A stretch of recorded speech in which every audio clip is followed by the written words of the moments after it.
Hello. Hello. Hello. It's us again. Hello. The stream of Curse of Strahd. The stream of the century. We're back.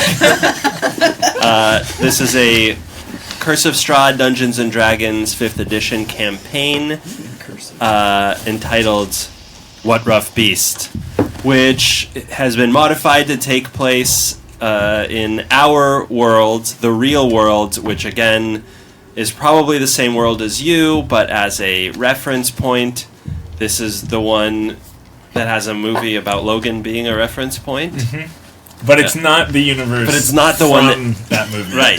It's not that one. But it's one where there's a movie it's about one where you can go see the movie. Yep. And I'm so glad you explained this very difficult to wrap your head around issue in this way. Yeah. And so that's kind of how we all... that's our little mantra that we say to ourselves every morning when we wake up. That's what anchors us through reality. That's what anchors us. Hello, I've woken up. Hello, world. Logan exists somewhere else. Yeah. But I can watch a movie about that. Right. Some people start their day with words of gratitude, positivity. Yeah. Not us. No way. Fuck that. No, it's Logan. I'm grateful to not exist in the universe that Logan died in. Yeah. Boy, that would be sad. Yeah. Amen. I like living where he never really existed. Yep.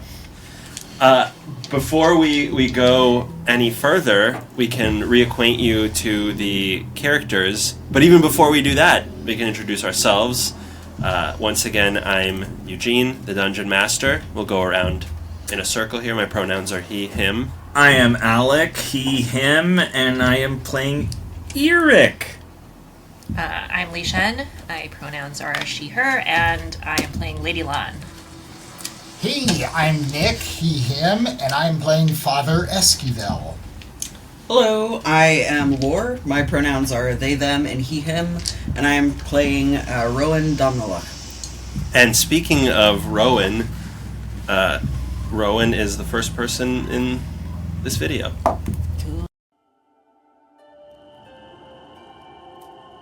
Not much is known about the sharp-featured androgynous figure come to Barovia in a high-coloured violet coat with closely shorn hair. Rowan Domnaluk makes himself of use to the nobles they travel with, entertaining with a classic tune and his high ethereal voice, not to mention a good bit of gossip with the ladies of the court. Rowan may well imitate the aloof manner of a courtier, but just beneath a practiced facade of calm rages a great anger. And there's something else about them too, something unsettling, ancient, and cold.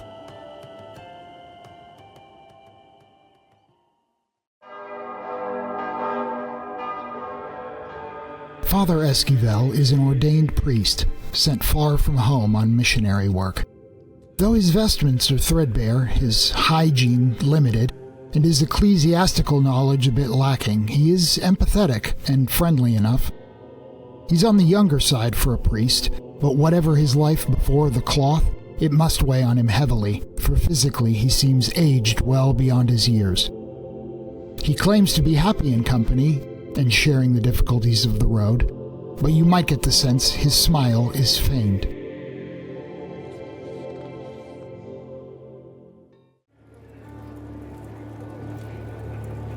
Even while petting her ornery pet Pekingese Monto, Lady Lan never smiles. A severe Chinese lady dressed in elaborate silks and other finery, Lady Lan never seems to have a hair or jewel out of place. Despite having traveled many months through the deserts of the Silk Road and faced all manner of challenges, you will never see her with a smudge in her makeup. And yet, anyone who spends enough time with her will notice an anger glimmering behind this otherwise impenetrable exterior.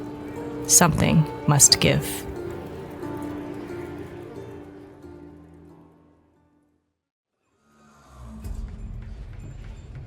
Eric von Eggenberg is a pale young boy, his skin almost translucent in the dim light. His eyes, the color of a stormy sea, hold a lifetime of unspoken sorrows, fixed upon the arabesques of the moldering wallpaper, seeking patterns that do not exist. His hair, a messy jet black patch, appears to be thinning. He moves with the jerky grace of a puppet, his limbs seemingly not entirely his own. Clutched firmly in his hand is a ruby brooch, a glimmer of hope in a life filled with darkness. Whispers follow him, telling of a noble lineage abandoned, a sinister apprenticeship, and a mysterious benefactor offering salvation in a distant land. There is an unsettling aura that surrounds him, a disquiet that hints at secrets best left undisturbed.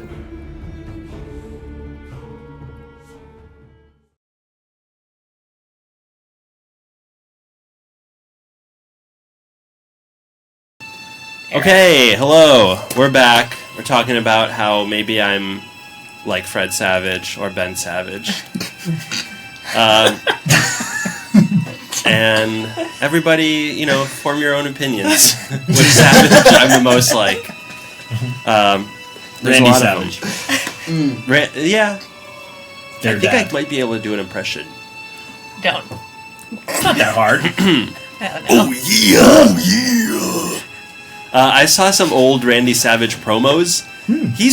He was saying really wacky stuff. Oh, he was crazy. He was very funny. Yeah. Like, he was truly wacky. He wasn't like, I'm gonna kick your butt. He was like, saying really out there things. So go. He had some good points. No. Solid platform. He was like, something smells awful here in the WWF, and it's not me because I have this shampoo. And then it just is like really weird. And then he'll go off about the shampoo. Yes. Pantene Trophy, brother. It's not a big deal. No, brother's a different guy. Yeah. Brother's a different guy, and I we're not. think he said brother too. Yes. There's a new. Pretty sure he said brother probably too. said brother. Sometimes. He probably said brother. There's a new Action Bronson record, which, unlike the last couple, it is pretty good. And on it, he has a song with a chorus that's, "She had the face of Brooke Hogan. That means she had the face of Hulk Hogan." And that's the chorus. What? Wow. I don't know if it was intended as a compliment or not. All right, let's catch us up. Now I don't see it. On the last What Rough Beast, our party Oh, there it is. assembled for reasons of their own in a long secluded province of the Transylvanian expanse known as Barovia, found themselves deprived of most possessions, of wealth, of pets. And after a night of drinking with some local members of a Vistani tribe, you were then chased by savage, yet preternaturally coordinated wolves into the gates of Barovia, where you met with Father Esquivel, who had been left there bereft somewhat himself. Woo! And soon you had to seek shelter from the impending storm. The woods crowded around you, and you happened upon at least one traveler who was not lucky enough to escape from the dangers that the woods hide. A warm light beckoned you in the distance, and you proceeded, finding yourselves before an imposing gray manor nestled in a desolate farmland. Inside, you were greeted almost immediately with an ominous ticking clock and a verse that was emblazoned on the wall itself. Beneath this dwelling lurks a beast who hungers for a bloody feast. He sleeps until the midnight chime, then wakes to feed his dark design. If morsels seek to flee their doom, then bring toward his secret room a gift to soothe his savage mood, savage. But mind the servants of his brood. As you explored the house, you began to learn of its sordid and gruesome history. Objects seemed to have some ability to move on their own, and in some cases, as Lady Lan saw, to fling themselves at great speed toward your most precious body parts. You dug further, uncovering diaries and documents, living armor, ghostly minuet in the conservatory. You also found a shard of amber that, according to at least one note, had some power over the beast in the house, and also the ability to open a hidden compartment in the library, in which you found additional documents and a missive from one Strahd von Zarovich. Exploring further, you had a terrifying encounter with a figure revealing itself in the mirror in a bedroom on the 3rd floor. It appeared to be the nursemaid Clara, bearing scars and other signs of torture. She used her power to grant you passage to a stairwell leading up to another story, and that is where you find yourselves now. Can you remind me how much time we have until midnight? Great. Yes, so you can look at the dice up there. I can't see. Why don't I actually... 6-2. I'll put them right here. Does that mean we have 8 times 20 minutes? No, yes, you have 8 more 20-minute segments. Okay. And I, of course, know how to decipher that. That's going to be 3 hours and 40 minutes. Okay. You used a little bit of time for a rest and to explore and see what's going on in the house. And to play. Well, I think I need to rest again because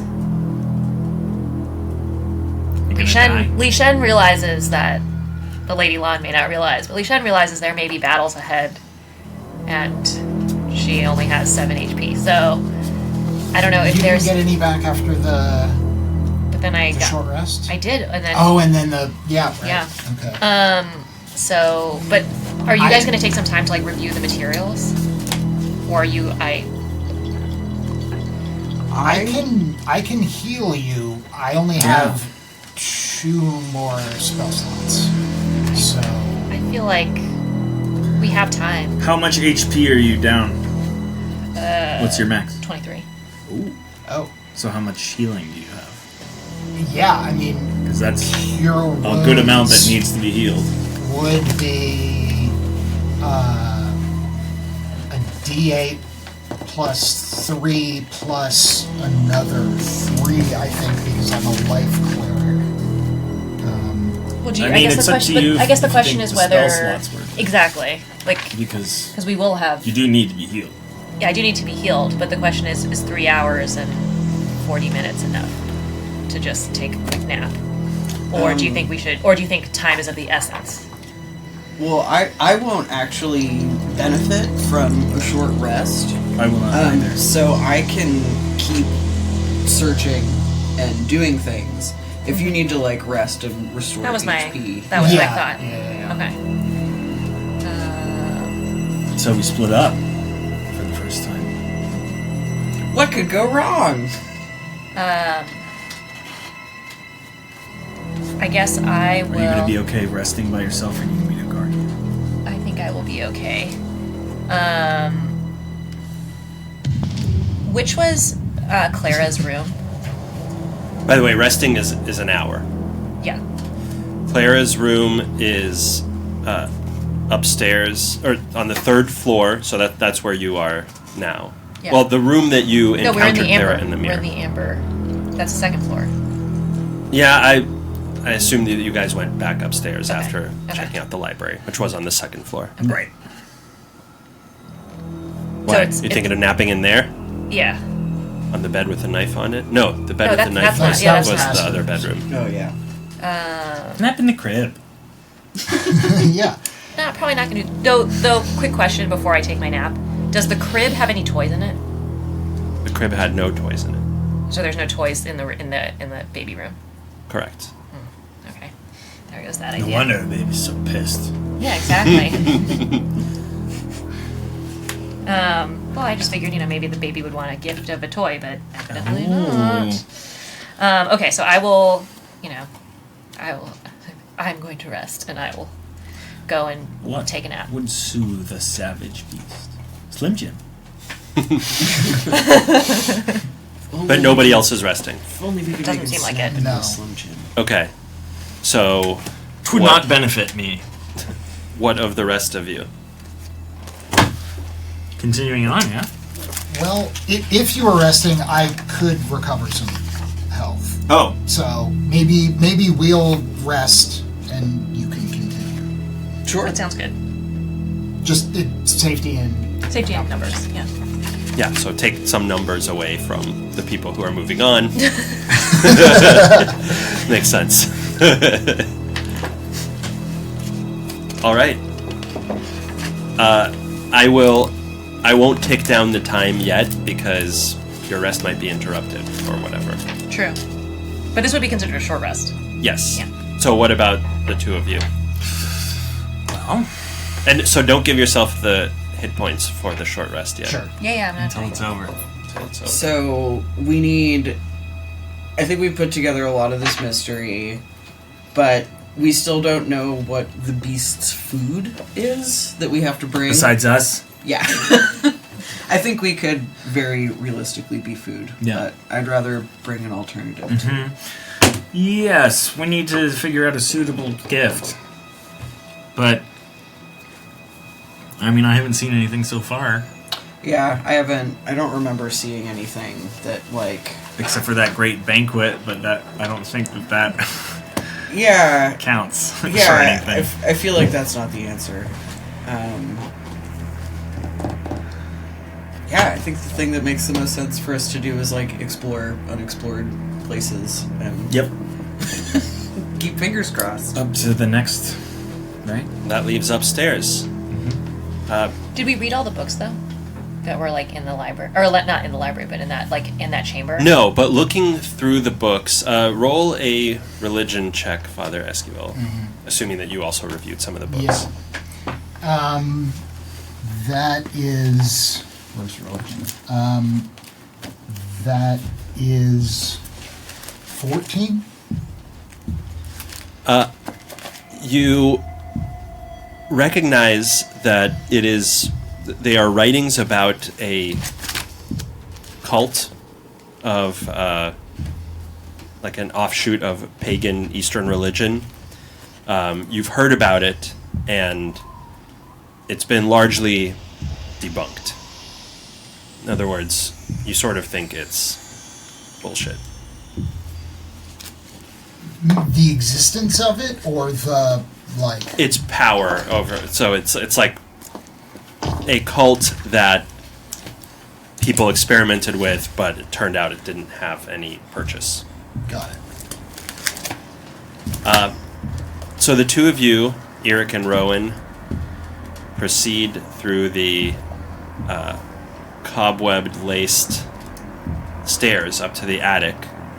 As you step in from the side where the mirror was, you see on the opposite side a little bit of light passing through the boarded up section that would have been accessible from the side of the stairwell.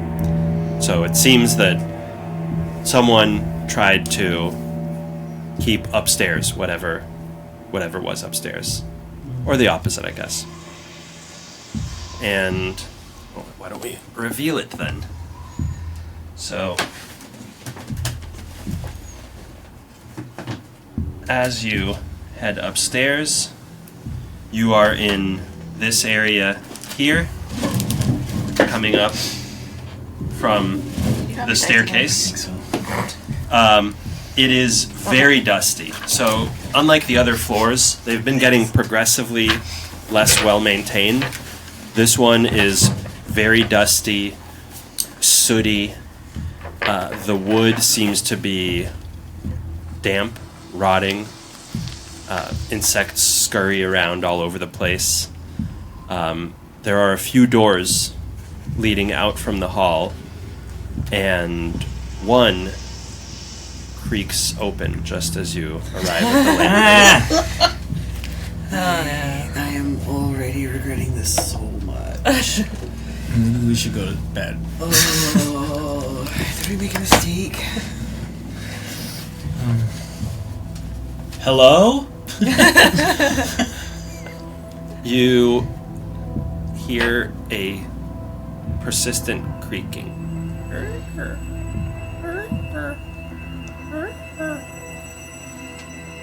I think someone's in there. I think you're right. Should we... It might be a little late for this question, but...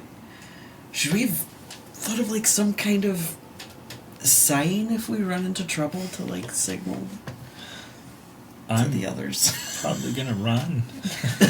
Like, that makes sense. Screaming? I'm probably gonna run screaming. I suppose that's a pretty reliable indicator. So yeah.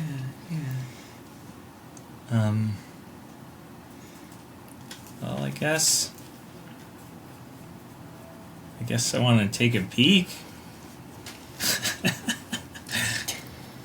Okay. All right. Well, let's open this door a little bit, just a little bit. Yeah. What's so in there?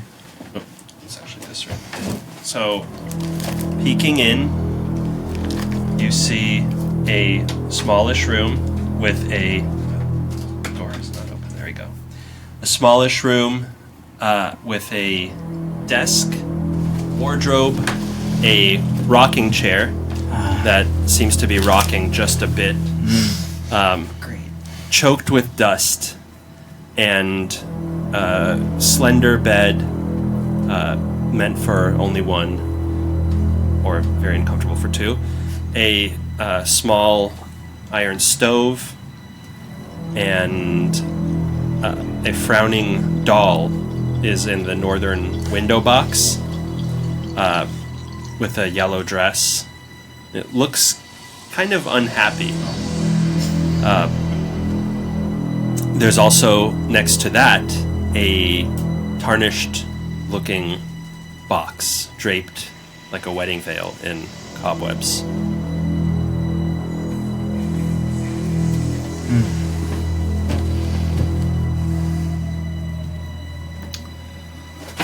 So wardrobe, desk, doll, box. Yes. You got it. Looking at the wrong floor.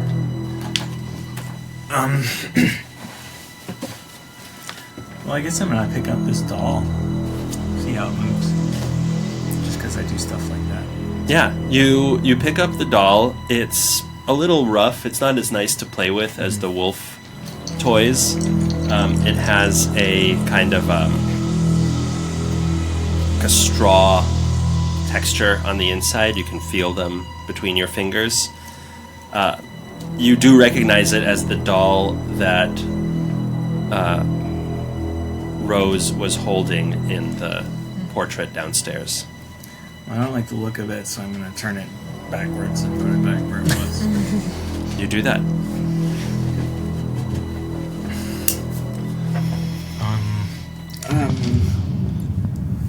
I think careful to not touch anything too much. I think Rowan would kind of do like a visual sweep of the room and just kind of look for points of interest other than the creepy doll. Well, the next the to the box? doll is a kind of the doll in tarnished the box. Okay. Otherwise, roll a perception check. All right.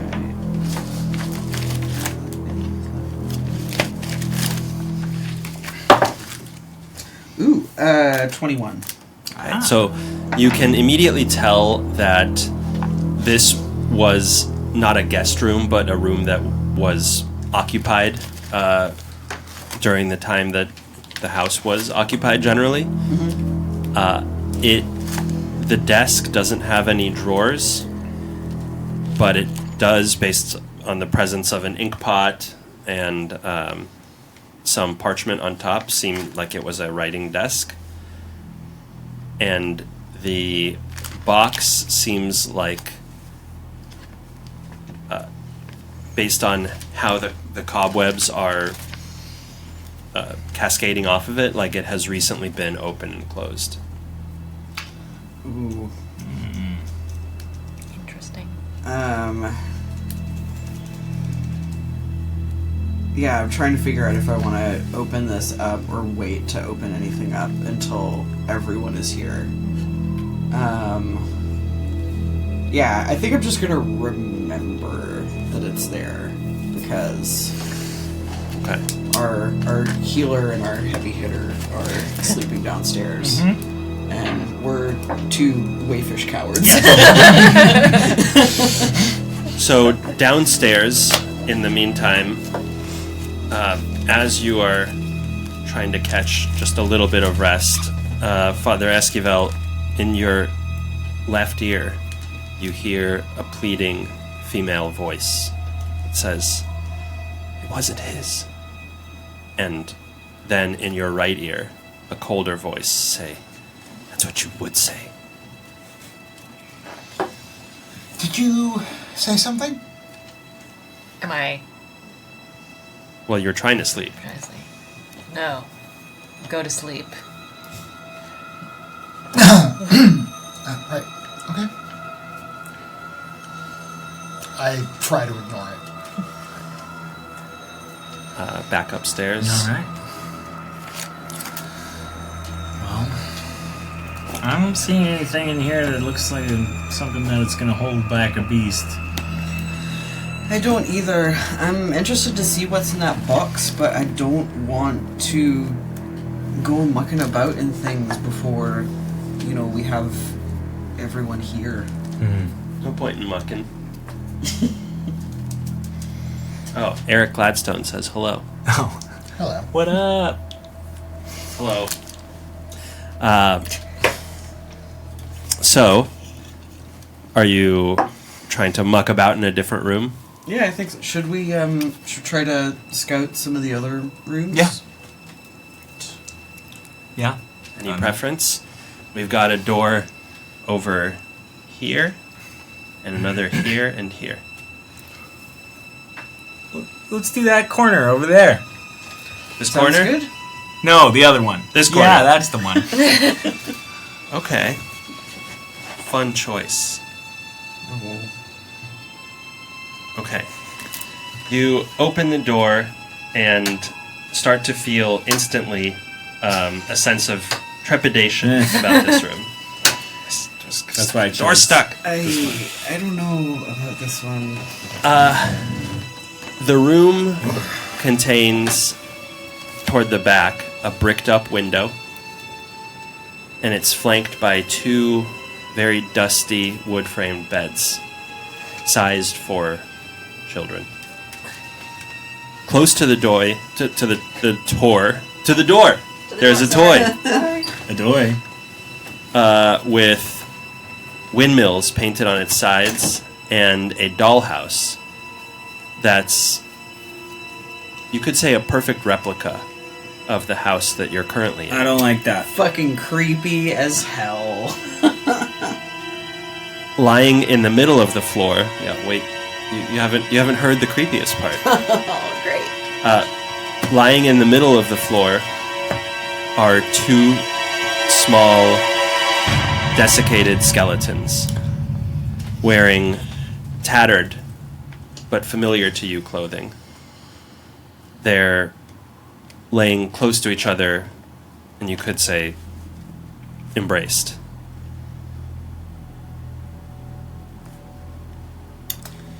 That's noteworthy. Yeah. I mean, this isn't the scariest thing I've ever seen. No, for you, not very scary at all. You've seen child skeletons in the past. I mean, it's clear that this is Rose and Thorn, right? I think you're right. Yeah. I'm gonna investigate the corpses, because that's what I do. Okay. What do you want to do specifically? Checking pockets, seeing if there's anything underneath, seeing if I can identify... I mean... I'm not someone who does autopsies or anything like that. I'm basically trying to see if there's any valuables. Okay. You start to rifle through the corpse. One thing you notice immediately is that one of them is holding a stuffed doll, like a little bear. Then you also notice that basically all of the clothes are... they've been lying in this position for so long that they're sort of stuck to the bones. They don't seem to have anything in their pockets. You look up to tell Rowan, and in that moment you realize that these two figures are standing above you, looking at you. They are Fuck this. a boy and girl. The girl is about a foot taller, with her black hair done in a sort of cones. You know that cone hairstyle? Okay, I know what you're talking about. She's wearing a pretty elegant red high-collared cloak over a mauve dress and brown boots, and she has her arm around a smaller child who is wearing a hood lower than his eyes, which is part of also a greenish brownish cloak robe that he has on, and he is holding in his arms a teddy bear. He speaks first and says, "Can you stop playing with that?"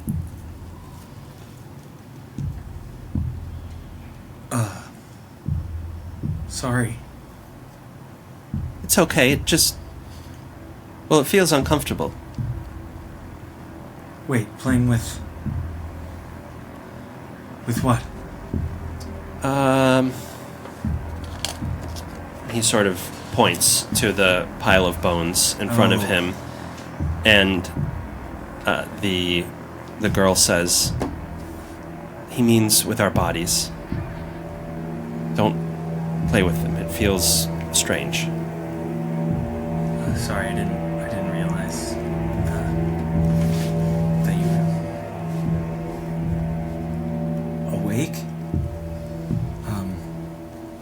Try not to bother you any further. Okay. This is the girl speaking. Well, what are you doing here?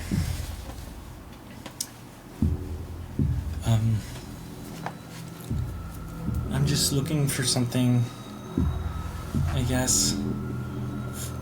Can I see and hear this? Yeah. Oh, okay. You're in the Sorry, room, too. I thought this was just happening for you. Just looking for something for. Do you know about something about a beast? No. I don't think so. Someone told us that we had to find something to feed a beast. Or we'd be in trouble. The boy says, "He's probably talking about Walter." And she says, "You don't know that." I think we might be. What? Do you have anything that we could? What is he? I don't know what to ask. What is he? What can we? What would he like that would sate him for the night? Sate. Oh, right. You're trying to go down there. Down where? To where he... Well, to where he is? We're trying to get out. I want to go. You're trying to leave us. Well, no. We don't belong here.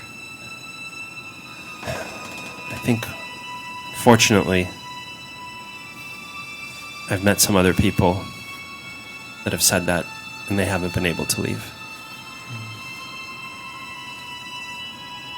Was it Walter that kept them from leaving? Usually. Yeah.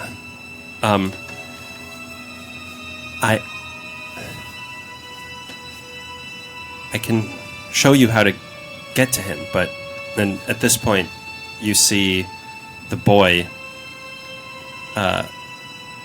pick up one of his toys with some sort of ghostly power, levitating it, and he drops it, and as she's talking, Rose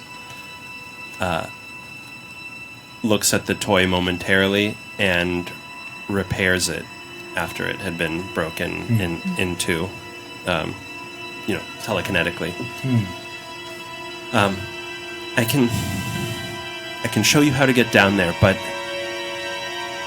I'm not sure that you want to go. I'm not either.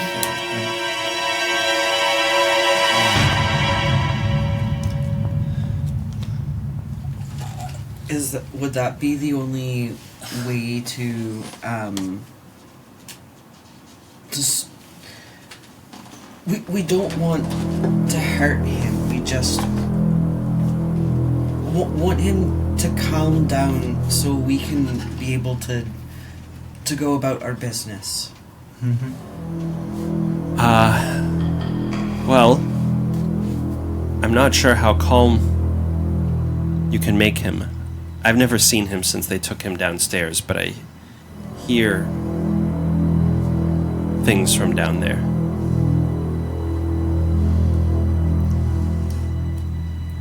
And the boy says, he's really mean. It seems mean. Do you know how long you've been here? Yeah, what happened? Well, our mom and dad, they were fighting a lot, and it got really bad, and it's hard to remember, but they moved our room here, and Miss Clara too, and, well, one day and Rose says, we started to get hungrier, and that made us realize that they weren't bringing us food. And I've been here since. But, like this. That's awful. I'm so sorry that happened to you.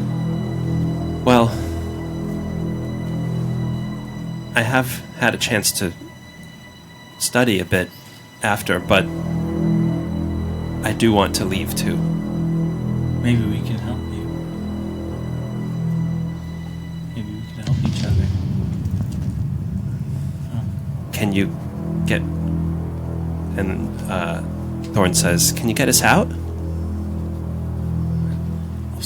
I would certainly try. I mean, I know that amongst our group, I've seen us do things I didn't think were possible. Maybe we can. Rose says, okay, let me show you something. And she gestures and moves toward the dollhouse and opens it. Oh boy. And inside you see... Tell me you have a little 3D printed. There is a 3D printed It's a miniature dollhouse version of in there. us Yeah. in the dollhouse. Yeah. So, yeah, here's the dollhouse. Oh God! Wow! It is. Wow. There it is. Oh, But- that's amazing. But inside, all of the furniture is similarly, at least on these floors, draped in cobwebs. And looking closer, you can see that there are small figurines representing each one of you. No! Accurate to where you are in the house. It's disturbing, to say the least, because it doesn't look like you, but you can tell that it's meant to be you. And you take a step back, and it sort of slides back along the floor as well.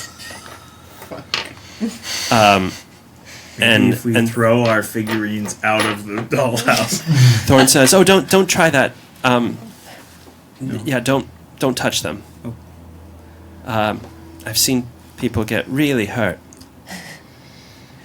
But if you look here," and he points to a portion of the attic, which looks like this portion here.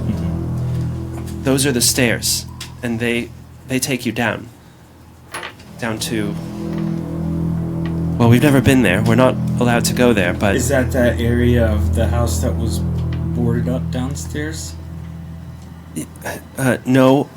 I think that we were boarded up here, but that will take you down to where our mom would go, and where I think Walter is, because that's where I hear the screams coming from. So, should we wait until the others are? Wait to go to where Walter is? I think so. I'm trying to think what we could. But now you have to help us. Can you come with us? I think so, but it might not be how you think. Hold my hand.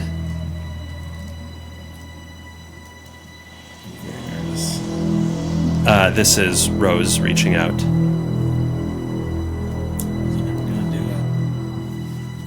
Okay, roll a charisma saving throw. Oh, Guidance. the worst thing that could happen. Ooh, you're right. A special dice tray today. As Rose holds her hand out and Eric moves to take it, I put my hand on her shoulder and cast it. This is a Guidance is charisma. ability. Charisma save. So it's gonna be I minus thought it was 1. also saves. Oh, guidance isn't saves? Ooh, I rolled Yeah. a 16, so 15. Okay. You Oh, it's only ability checks? you feel like Rose is... You feel a hand reaching into you.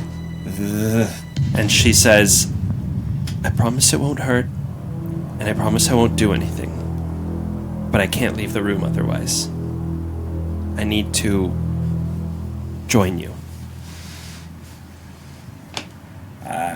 Eric is shaking. Think of it but he's as okay. riding on a carriage. I've never done that, okay. Well, you did.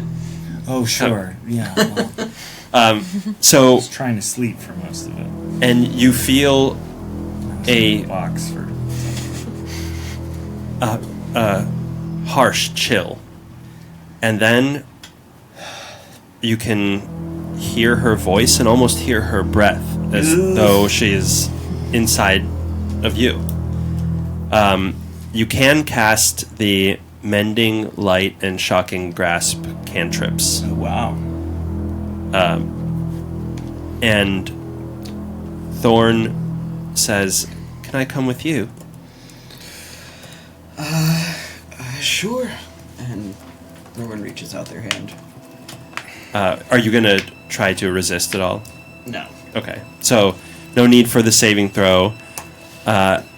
Rowan, sort of, again, you feel this hand as though it touches your brain and not your physical body, or at least your skin. And he becomes a part of you. You can cast Mage Hand as an action. Nice. And I'm sorry, you told me mending and Light. Mending, light, and shocking grasp? Yes. And you hear Rose say to you, okay, nobody else can hear me now, just you. But yes, we need to go downstairs, but can you take my self too? Your body? Yeah, can you take me in Thorn's Sure. body? Sure. I mean, yeah. Can I ask why? Well, you don't know that she said Oh, this. right, yeah. So I guess I'll start collecting the bones? I mean, the only receptacle is that box. The box would not be big enough for the bones. Okay. It's a small box. How should we collect the bones? I would just, like... Wrap them up into clothes? Can we do that? I guess. Yeah, you can bundle them. I'll bundle them Yeah, up. I've done if this there kind are of any, thing. like- I've done this before. Are there any, like, linens There are on the bed. Yeah. Okay, cool. Make a little bindle. Yeah, with the Yeah. For each one. Just put him over your shoulder. And the boy says, in your head, "If we leave, I'd like for you to bury me somewhere. Outside." I will. I'll try not to hurt you. You sort of hear, it's like, I went to the dentist today, so this feeling is in my mind. It's like when they touch like a particularly sensitive part of your teeth. That's what Rose and Thorn feel like when you're handling their corpses. But other than a few winces, you manage to bindle everything up. Okay. As for the resting people,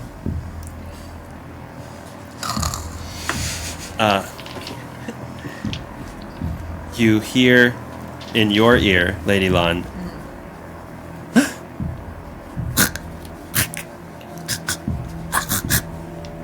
and it causes you to open your eyes, and under the door to the hallway from where you heard the sound coming appears a rivulet of blood running toward you.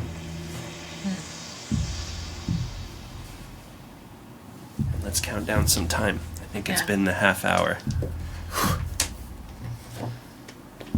But you can give yourself back the hit points. Hey! So it's just 1d12, right? It's only one hit dice? Or two? We're just gonna roll up and be like, If this is a 1, "Oh I'm gonna- yeah, we're possessed now." If you want. well, I already did We got the 1. zero Oh, you trouble. Well, you were Yeah. asleep. Yeah. Happy to report. Okay, not too bad. But you 8 do add your Constitution or modifier. to that. Okay. Alright. We're Great. we're not quite cooking with gas, but we're not. You're not just cooking with sticks. Yeah. All right. Okay. So I kind of just get up and I get prepare my claws, but I just am sort of looking and I kind of nudge Father Esquivel. Yes, I'm awake. I don't think he's actually fallen asleep at all. Just been sitting there. Yeah. Well, your body got rested. Right. Yeah. And I just sort of point at the blood. But I'm not I'm just kind of watching it and seeing what happens. You don't see anything there. Oh. Oh. So you just point to you. To She's the just bottom pointing. of a door. Do you see that? The blood? No. When you look back to it, it's gone as well. Curious. Quite a haunted house.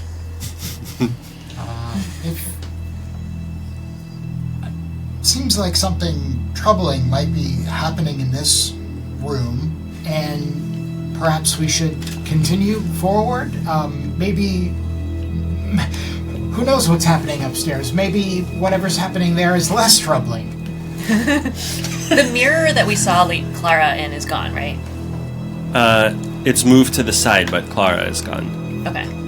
I take one more look at the mirror, just in case, see if anything is there. How long do you look for? 30 seconds. She, after about 10 seconds, her visage reappears.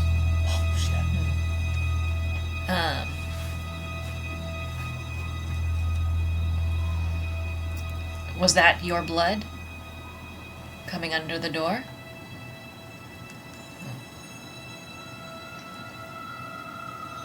I'm sorry. She nods. Is there anything that Walter might like?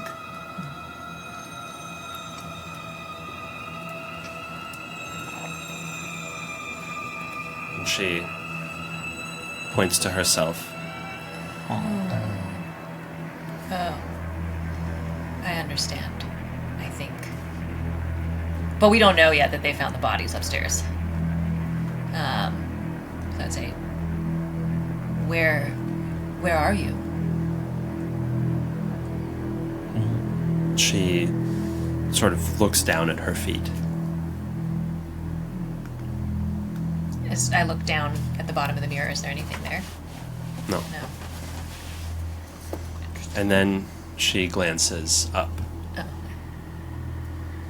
Well, we will try. She nods solemnly. Yes, I suppose we should go upstairs. Yes, yes. And yeah, I'll go first. And Father Escobar's like, So you, Clara closes her eyes in the mirror. You go upstairs, and again, the difference in just how much more, and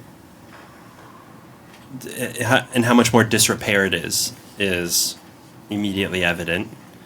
And arriving at the landing and stepping through the door, you look to the right and see Rowan standing there, just outside of the kids' room. oh, have you found anything? I think you catch them, like, what looks like talking to themselves. Yeah. And they're like, "What? Hey, Yo, hey, yeah. found some, yes, we found, quite a few things. We made There's some friends. Oh?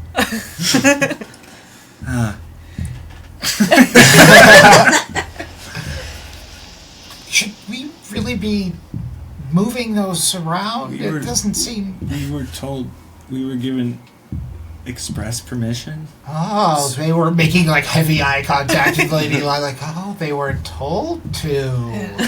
we were given consent By to by move the our corpses. by our new friends who are with us. They're with them. Mm-hmm. It sounds very reasonable Well, and they- normal. Well, they wanted to help us, you know, Rose and Thorn. They wanted to help us. And they also want to get out, and we also want to get out, so they know where Walter is. They think. can we see the bones from where we're standing? I'm kind of presenting. But you only have those bones are only. There were more bones, right? No. Oh, there were only the two. We got their bodies. Oh. Yeah. Yeah. Have you seen any more bones? We kind of stopped after we collected the two bodies. Yeah, they're here now. If you'd like to We could, say anything or ask them questions. Oh, Rose is with me. And Well, Thorn's with me. They couldn't leave the room otherwise. Do you know where? Do they know where the body of Clara is? I'm not sure. We can ask. I'm not sure they would know. It sounds like what happened was something was, going down with all the adults in the house, and then the children got sort of boarded up in this room and just forgotten about and starved to death. That is terrible. So we're going to, we're taking them with us when we go, so they can rest. We must search for the bones of Clara. I think that may be the gift that Walter desires. For Walter, oh. Interesting. Well, there's still more rooms we haven't looked at up here. There was... I mean, after taking on a possession, it seems kind of silly, but there's like a jewelry box in another room that I didn't want to open until both of you were here. So we could also check that out. let's see. Neither of you made friends with the jewelry box, though. Like you made friends with... No? Don't be daft, the jewelry box doesn't talk. Just the two friends. Well, I do love a good jewelry box. So I go over and kind of like take my nail, and it's like this big, right? Yeah. I like lift it up gently. The So lid. you open the lid and see that it's actually a music box with a harpsichord in the center of it. Creepiest possible. And stuffed into it, you see 2 items. One, a rusted, blood-stained skinning knife. Oh, God. Okay. And 2, a piece of parchment Oh no. with what looks like a drawing on it. Is it paper? Is it skin? It's paper. Shrine. The master plan. Step 3, profit.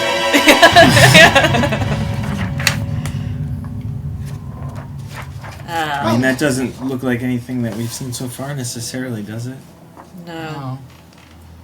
It doesn't appear Wherever to be this a map. is, if there's an altar, I suppose it can't be all Rose, bad. Rose, do you know what this means?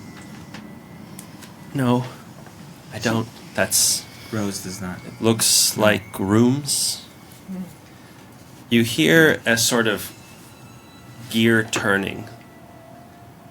And also at the same time, that creaking comes back, and the rocking chair to the left of the music box begins to sway back and forth. And you start to hear music coming from the music box, kind of discordant and a little broken down, it seems, at first. But the chair is rocking in tempo. Whose chair was this? Are you asking Rose or Yeah. a few of us were in... We would use this room. Clara would rock us here sometimes. I'm saying that. And the music starts to get more and more disjointed. Is this a different song? It's not the same song Not as the the waltz. waltz. Clara's Waltz for waltz. Clara. It's not. And it starts to break down until the rocking chair stops violently. And you just hear out of nowhere this enormous, ear-piercing shriek. And then it stops. The chair stops dead in its tracks. Does it happen a lot, Thorn? Yeah, honestly, yeah. Another room?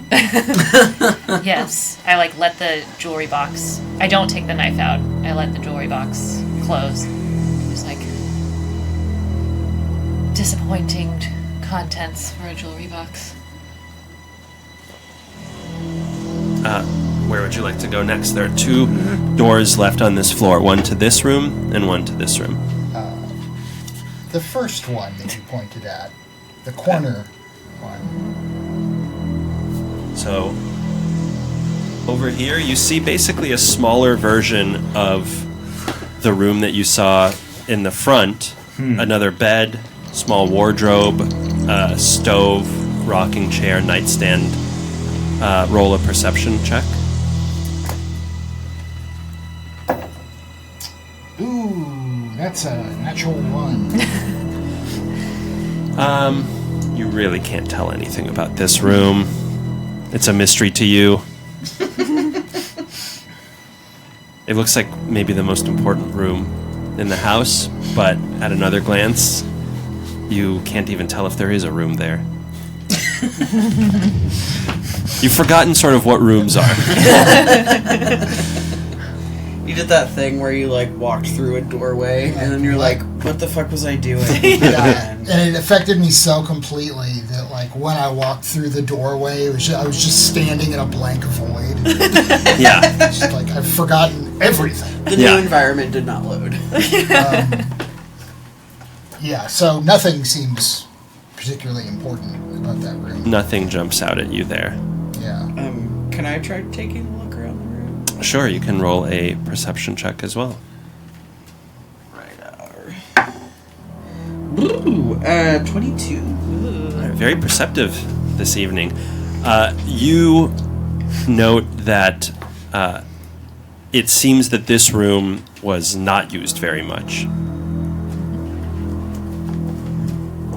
So really, I kind of got it, right? Yeah. You didn't miss anything. Yeah. But you didn't know that you didn't miss anything. And that's really the key. I don't think there's anything of import in this room. And then on to the next room, I guess. Fair enough.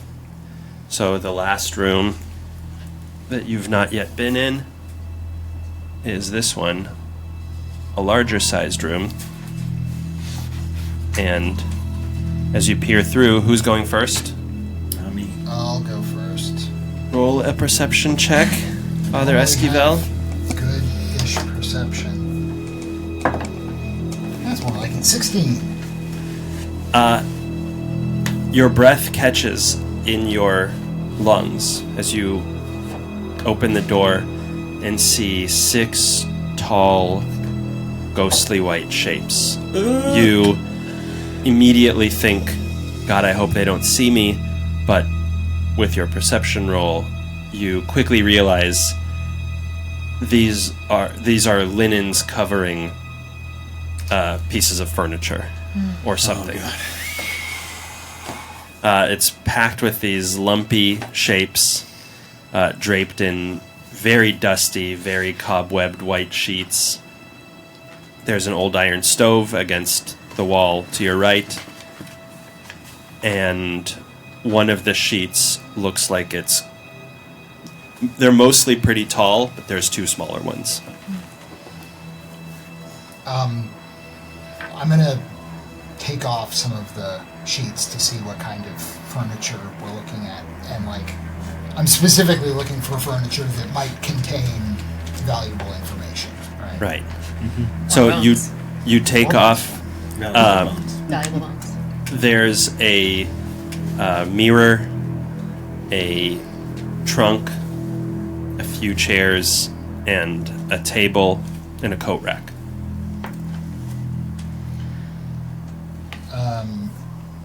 I'm from the experience downstairs. I'm going to immediately pay more attention to this mirror, at least for a bit, and see if anything changes about the mirror's You appearance. stare. Looks like nothing has changed about the mirror. Okay. Is the trunk locked? It's not. Looking around to see that people have my back, I'm going to open the trunk. Who's got his back? I've got his back. Okay. Reluctantly. You open the trunk, and immediately as you kneel down to do it, you start to feel this cold breath on your shoulder and sort of get the willies. It's brushing past your ear. And you feel like you're being watched. Yeah, that would give me the willies. Yeah, it's giving willies. In the meantime, Lady Lon, you see that the form of Elizabeth Durst appears in the mirror, which is pointed at the chest, but she's just standing and looking. In the chest, in the trunk, you find the corpse of the same woman who appeared in the mirror downstairs with the same wounds and Corpse or bones? more bones than corpse at this point. Fingers missing like they were downstairs. And within a few seconds, Miss Durst disappears from the mirror. Well, I found another body. Let's pack up. Eric, Rose says to you, I think this is the room where you can get to the stairs. Lady Lon goes in. The trunk, how big, I assume that the trunk is heavy, so it would be better Yes. so I take one of the sheets, sort of what Eric did, and put the bones in the sheet. All of them? All of them. Okay, it's going to be heavy. I'm pretty. But you can do this. Yeah. So you wrap them all up.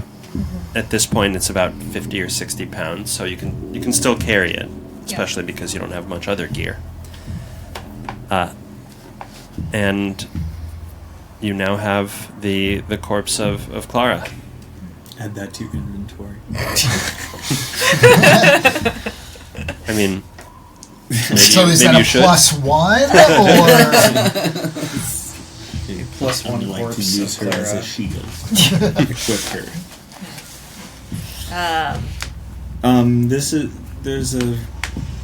There's a staircase that leads down to where Rose thinks Walter is in this room.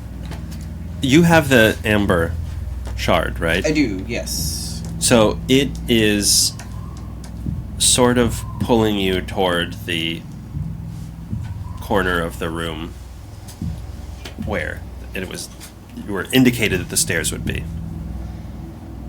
Alright, yeah, I definitely communicate that. I think there's something over here. And getting closer to the wall, you see that there is another small hollow niche identical to the one that was downstairs. Let's stick that thing in. Okay. Could have phrased that better. The Weird. the wall opens with the niche exposed, and the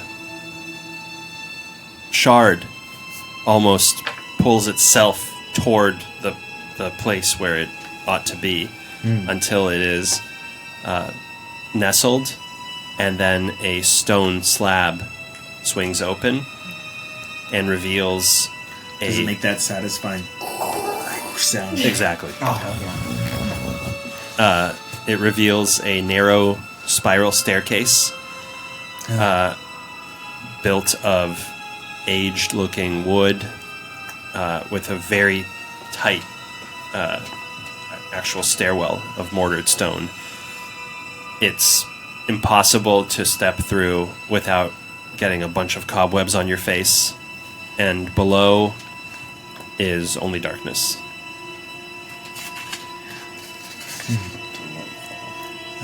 Does anybody have?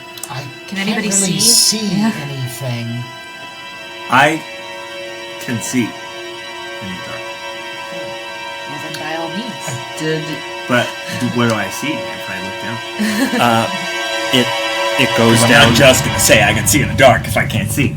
It goes down farther than you All right. can see, and it's spiraling, so you really can't see much without descending. I think, can't you cast the...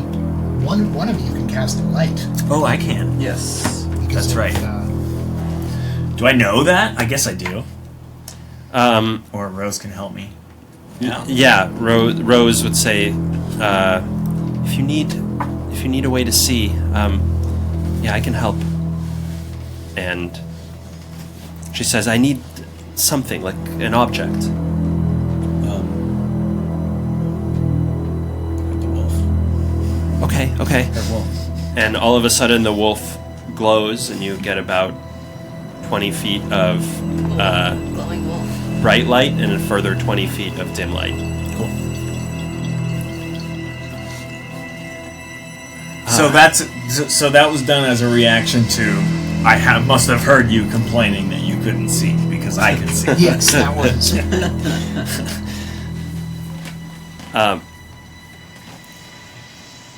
Do you descend? Yeah. Oh wait, hold on. Should we have Quick brought that question. mirror with Clara in it? No, but did we find? I forgot. Does Did she we want find to the FaceTime finger? with her son? Did we find the severed finger? You did find a severed finger Where was that? under the crib. I'm gonna go back and get it. Real quick. Was that Clara's or was that? It's Clara's. I think we assumed so, it was yeah. Clara's, but Okay. You've retrieved Clara's severed finger. I was like, wait a minute. This I'm corpse glad is you not did. complete. Yeah. She looked at I her think feet. it's still She pretty looked at her feet incomplete. and then she looked up. So I'm like, is Is there something that was down? But I'm gonna assume that's the finger. Good call. The cobwebs in the staircase sway around you as you descend, like gossamer fabric. You can feel how ancient these stairs are as they groan under your weight. You can't help but feel like the staircase is the mouth of some titanic beast as you descend farther, and it swallows you up. Good idea. You feel that you've gone down at least one floor, then two, then three, and then you really start going down. The narrow walls are feeling very confined and claustrophobic, or triggering of claustrophobia. And you have to, especially Lady Lon, you have to hunch your shoulders and kind of pull your elbows in to continue. I assume Lady Lon has broad shoulders? No. Oh. I don't know, I kind of thought because she's brawny. She's just like, you wouldn't know that though. Okay, fair enough. You guys are all a slight crew. That's right. I mean, I wouldn't squad. say that she's slight, but I would say like, she's not like Ronda Doesn't Rousey. appear Okay. built. You can only hear the shuffling of your feet, the beating of your heart, and the groan of the stairs as you go down. Your blood starts to pound in your ears. And after what feels like hours, the descent sort of levels out, and the spiral staircase ends in a dark hall. The floor is densely packed earth, and a narrow tunnel, which is supported by these vaulted beams and timber braces, is stretching ahead of you. The walls seem like they are bleeding with these deposits of streaked red clay. And about 8 feet ahead, the tunnel splits. And actually, I can show you this. Like so. Where are we looking? The screen, No, here. So, but it's so small. here's how we will do it. I'll zoom in. There it is. Cool. And so the torch, until we need to use this map, the torch will represent you guys.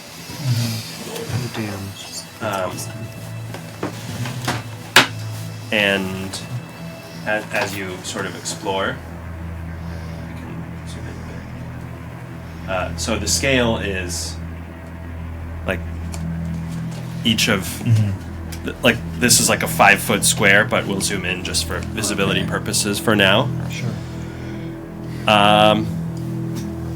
And as your eyes are adjusting to the much cooler level of the light here, especially because of the light spell that's been cast on the wolf, and as you start to adjust to the temperature of the subterranean corridor, you notice that the tunnel is not nearly as silent as your descent down the stairs was. And you hear this low-pitched hum echoing through the space.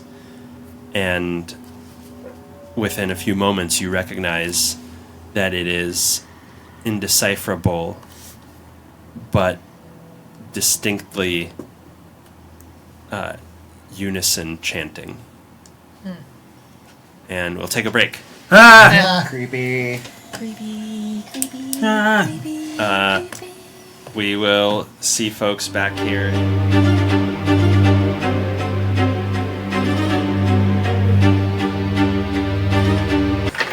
And we're back, everybody. Hello. What up? sorry. What up, indeed? Louder than I intended to be. We're here to continue exploring the rest of this mansion where the party has found themselves sequestered. I don't know if I'd say we're in the mansion anymore. No, that's a good point. You've descended very far down a hidden staircase that Rose and Thorn identified for you in exchange for helping them to escape the house where they were the victims of some family fighting and neglect. And so now you can't find... read my mind, can she? I don't think so, but maybe. So now you find yourselves in this hallway of dirt and clay and insect-eaten beams, looking straight ahead, where you can find a split in the path if you go a little bit farther. You can't see too far ahead, but this will be done in a sort of dungeon crawl style where you can just tell me where to go, and I will tell you what you see there. Let's inch towards the fork. Mm-hmm. All right, so as you take a few steps forward, you see to your right and left are small paths that look like they could be maybe crypts. They have plaques on the sides, and each of the stone doors in front of them is closed. And just to save a little bit of time, on the left, there's 3 branches, each with 2 of these rooms. On your left, there's one that has no plaque and another that says Walter Durst. On your right, there's, again, you can choose to go to either side of the fork, but you can see here there's one's marked Gustav and Elizabeth Durst, and one's marked Rosavalda Durst and Thornbolt Durst. And upon seeing them through you, Rose says, "Oh, I didn't know we had a place here." Do you want to see it? I guess it couldn't hurt. Will you open it? Sure. I don't see any difference. Let's go to the one with our friends. Okay. Sure. So you begin with opening Rose's. I think you need to scoot the map. Zoom out a little bit. Oh, oops. Yeah, I should gotta be moving this. There we go. There you go.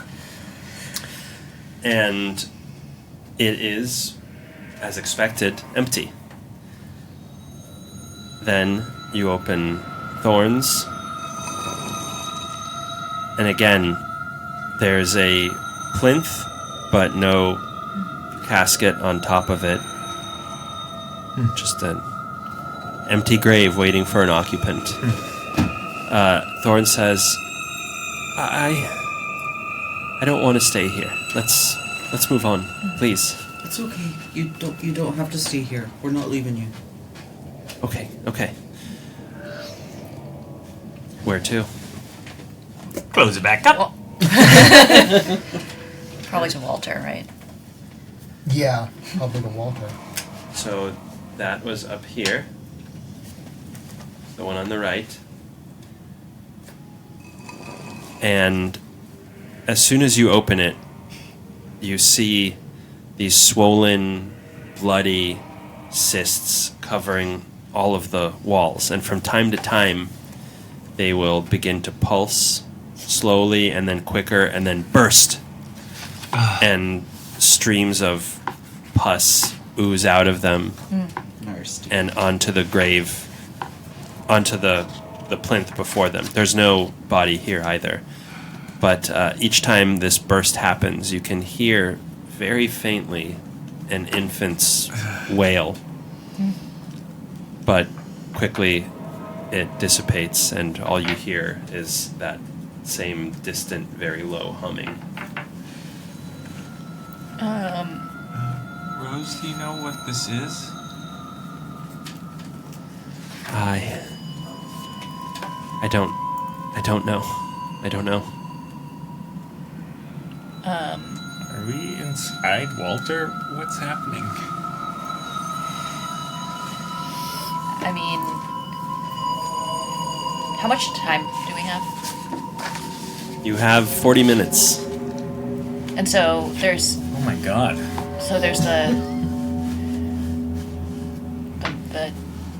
the father. Oh, sorry. Wait, no, that's not. That's That not can't right. be right. You have a 4 on the die, which is you have an hour and 20 minutes. Okay. Yeah. Sorry. Well, we could try to leave Clara's body here, but I'm not sure if this is Walter. Perhaps we... Are there any other exits or anything? Is it it's just... This is the only thing in the room, right? Yeah. That's right. Wait, when we first got to the house and it said the beast was sleeping? Yeah, it sleeps until midnight. It sleeps until midnight. But what did it say? Can you repeat what the... Yes. I will read once again the verse. It was. I'm once again asking you to read the verse. So bring me to be a morsel. Beneath this dwelling lurks a beast who hungers for a bloody feast. He sleeps until the midnight chime, then wakes to feed his dark design. If morsels seek to flee their doom, then bring toward his secret room a gift to soothe his savage mood, but mind the servants of his brood. I mean, Is this the secret room? I think we hear the servants This. Should we try? chanting. Oh, yeah. Well, do we want to check out the other rooms first? Or do we think, shall we leave the body here? Well, you probably don't want to be carrying it around all over the place. Well, I think wherever he is, he isn't here. That's true. Let's Who's to say? let's move. We have time. Let's see the other rooms first. Can we see, like, throughout sort of the whole, crypt passages and things, is there any place that these sort of, like, cysts and nastiness they look to be like appearing more in a certain area? In where you are, they seem to be pretty contained to this one grave. Yeah. And we've seen them... Oh, wait. You can't... Nick, will you point the thing toward me? No. Oops. I forgot again. Hello. Okay. Yeah. Whoops. You should move your chair so that we can check. It's okay, I can check. But in the future. In the future. and we've seen this in this grave. We saw it in Clara's in room. the crib. The crib. Mm-hmm. Yeah. Yeah. So maybe this is not. It doesn't seem like Walter is here. So I think we should keep looking. The cysts seem to be cropping up in places that have like a connection to Walter. But not Walter. Right. Not Walter. Yeah. Okay. I still believe the letter that says that the beast is underneath the dwelling. I don't know. I think he's around here somewhere. Maybe Let's keep looking. he might not be a Yeah, baby anymore. Maybe there's a secreter room. Even more secret. Could be. Did the chanting get louder or more distinct when we moved around? At all? The chanting seems to be a bit louder in the southern direction, maybe, but it's hard to tell. It's very faint. I will keep in mind and let you know if it seems to be getting louder. Okay.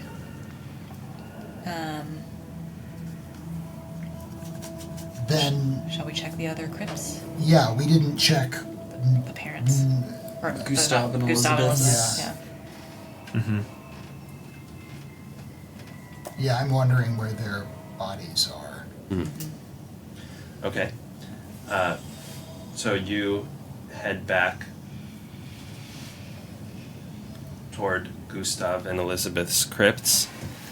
There are no other entrances, right, that we can see Correct. so far. Okay. Yes. So this one is labeled with Gustav's name, and there's a stone coffin lying atop of this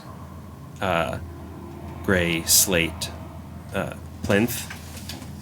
It's very silent.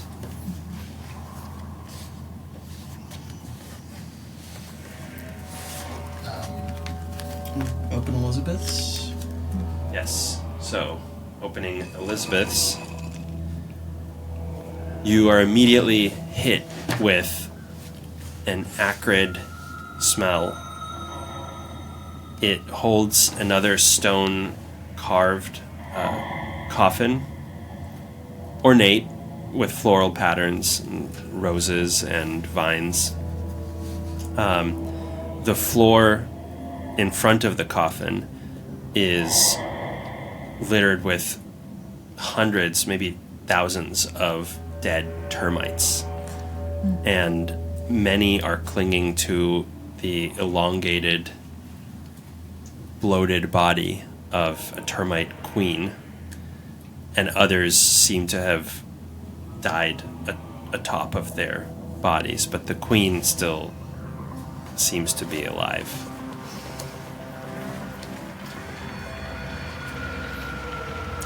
I don't like that. It's fucking nasty.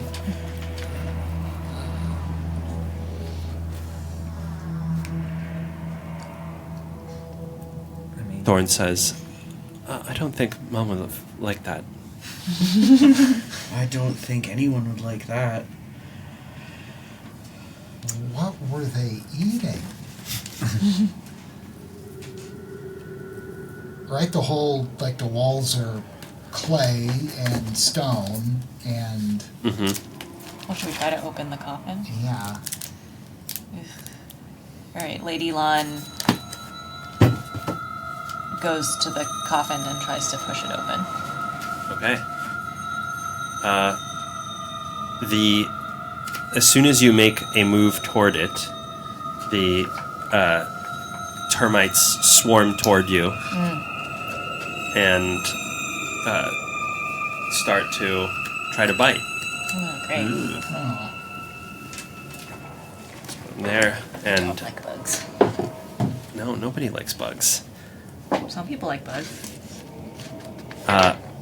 Armor class, you said 14? 12. Jesus, you need to fix this.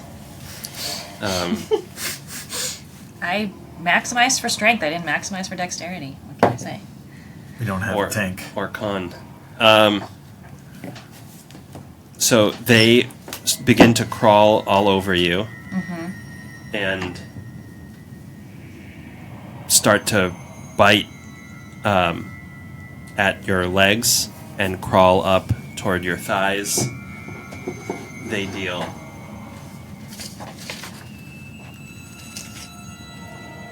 swarms are no joke.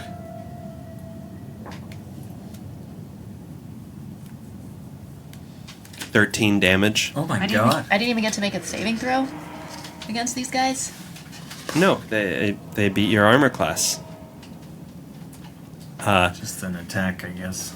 Yeah, but as soon as they, as quickly as they 13 damage.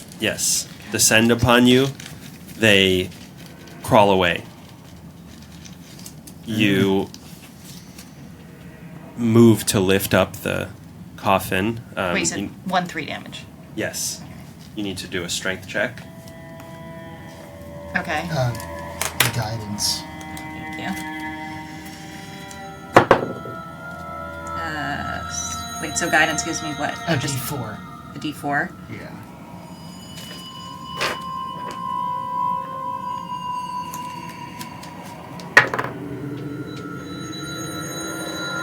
So that is 18, 21. You very easily shove the coffin lid aside with one hand, and in the coffin, laying in a gown, is Elizabeth Durst. I lost 13 HP just for that. Do I notice anything about, like, is there anything wooden? Like, what would the termites have been eating? You're not sure. It looks like some of them are crowded over the body of a few beetles. What state is Elizabeth in here?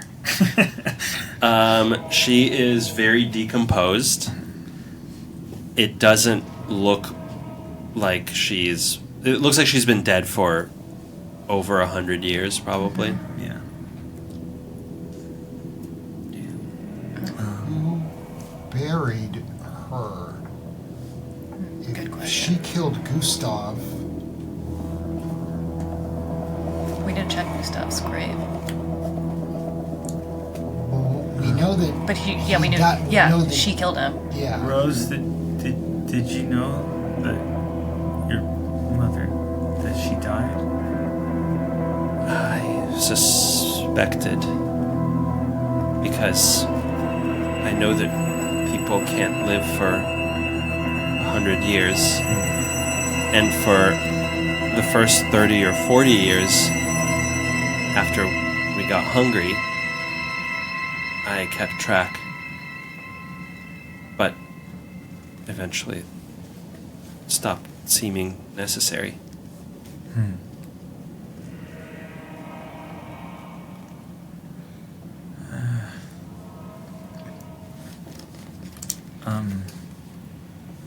Shall we keep looking? Yeah, I guess we just... So you said that the termites were eating The beetles. beetles? Well, and they also... Like, They are those like buboes around the like cysts? Not around here. Not around here. No. Okay. But it is weird that termites I mean, they were s- eating. They also seem Flesh. to... Well, it's weird that they are defending this thing, too. Yeah. It's weird that they attacked her. What's What's worth defending? what are they... Who's... What the fuck? Can I, with either like nature or arcana, try to figure out if these termites are, if their motivations are just like termites being termites, or if there's something more going on here? Yeah, you can do a nature check. Cool.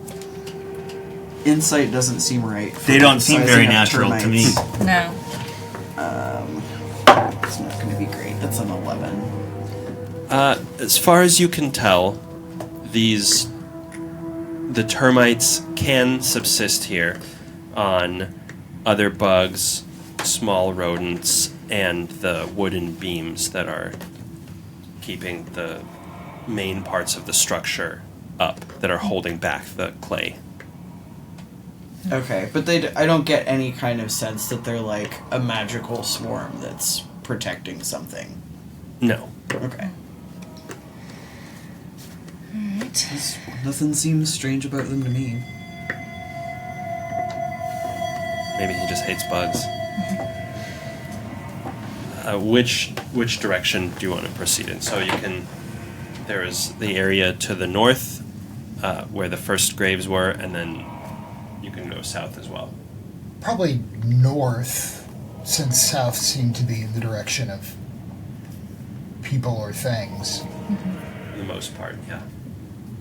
So you proceed up the corridor past the graves, and you notice this heaviness in the air as you go through a pretty long hallway into what looks like a gathering room. There's a table and a few chairs arranged around it.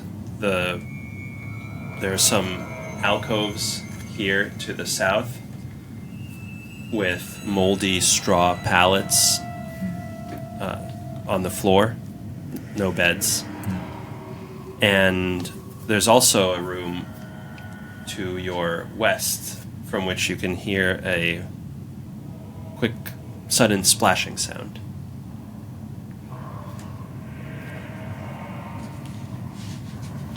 I mean, continual or just... You just heard it once. Can you see what that is? Yeah. Also, would you say that these look like this looks like a place where people lived or live? Not live, Yeah. because it does seem like all of the beds are sort of scattered at this point. No evidence of food, and there's no light still anywhere other than the wolf, Right. the glowing wolf. There are some barrels that may have contained food at some point, but at this point they're empty or rotted, and there are bugs crawling around in them. Oh, great. Yeah. But your guess would be a sort of living quarters. Yeah. Huh. I'm thinking about that map that we found. Yeah, for sure. This one? Oh, quarters. Shrine, and then altar. Yeah. Well, it seems like is the altar where we would put the Body? Gifts? Yeah, probably. Yeah. Well, let's see what that splashing thing was. Okay. You proceed to the west and down a small flight of stairs into a dark and more taller ceiling because you walk down a little bit. A foot higher than the cramped tunnel that you walked through. It's supported by wooden posts all around the room, and you can see that there's deep holes in all of the posts and beams that indicate some hungry insects all around. A lonely well stands in the middle of the room and surrounded by more alcoves off to the sides. These seem a little more well appointed, though that probably overstates it. The beds are proper beds, not just straw mats on the floor. And they have a trunk in each one of them, a small chest at the foot of the bed or right next to it. There's footprints on the floor that are evident to you immediately, but they can be many, many years old. But you can tell that people were active here, leading from the alcoves to the well and then outside of this room. And over the well, there's a rope attached to a rusty pulley. I'm gonna put the wolf over the well and look down and see if I can see any distance. Looking down, Or I guess I do. I have a bit of dark vision. Yeah. So it looks like the well only goes about 20 feet down.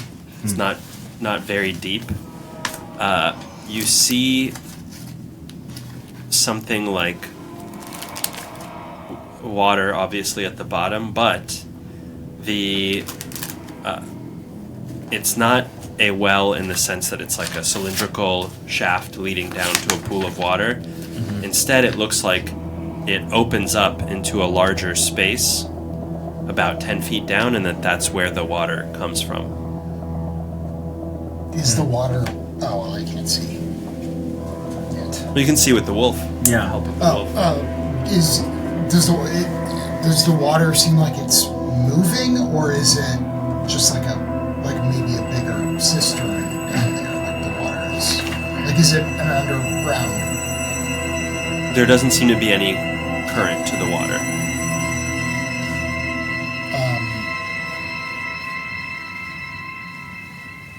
There do seem to be some very odd ash-black mushrooms growing on the sides of the well. And if you stand still for a moment, you can kind of smell that musty fungus smell. So there's a pulley. The bucket. I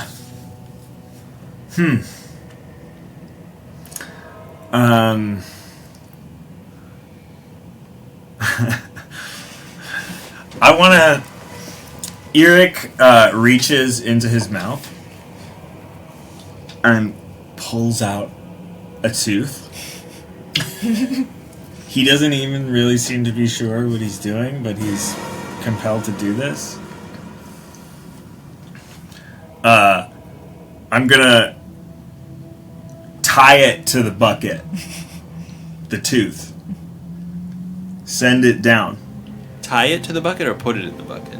Tie it to the bucket. Okay. I want a part of it, I want it not to be totally covered. I can see through this thing. Okay. I'm lowering it down, and he goes into a trance. Okay. So I sit down, kind of eyes roll back into my head, and I'm just trying to see from down there if I can see anything. I'll put the wolf in the bucket too, so I can get some light. You see a very large chamber with more moss and lichens than you would have expected down here.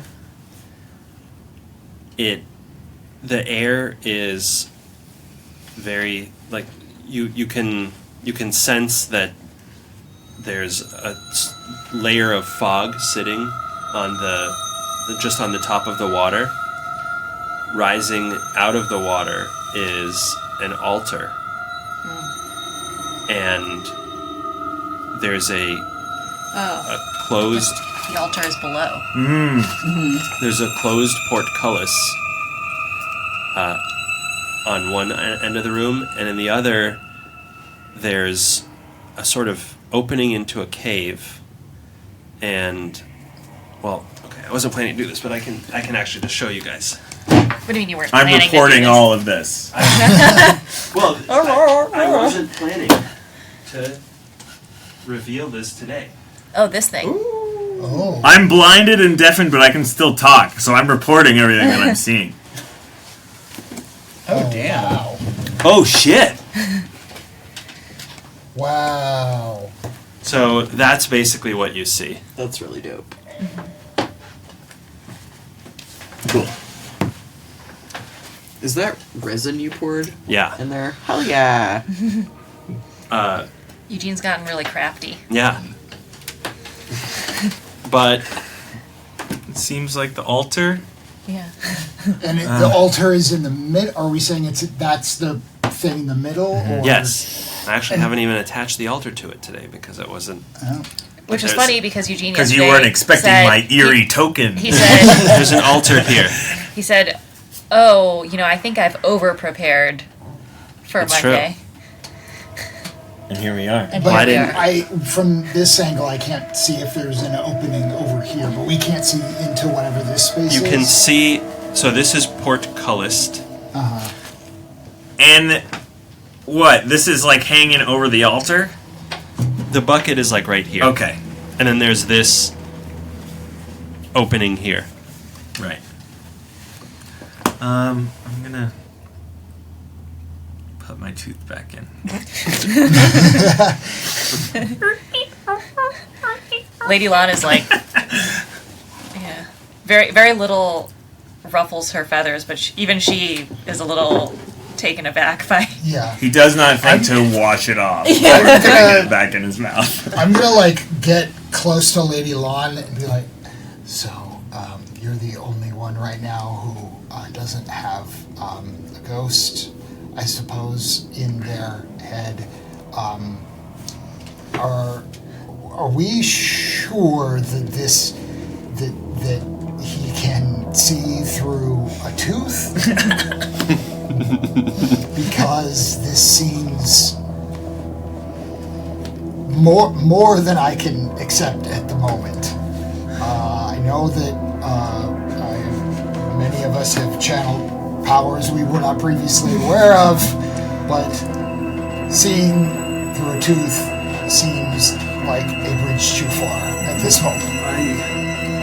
I'm not hearing this. It is true, I did not think that today would yield anything stranger than what I had already seen today. But it appears that the boy can see through his teeth.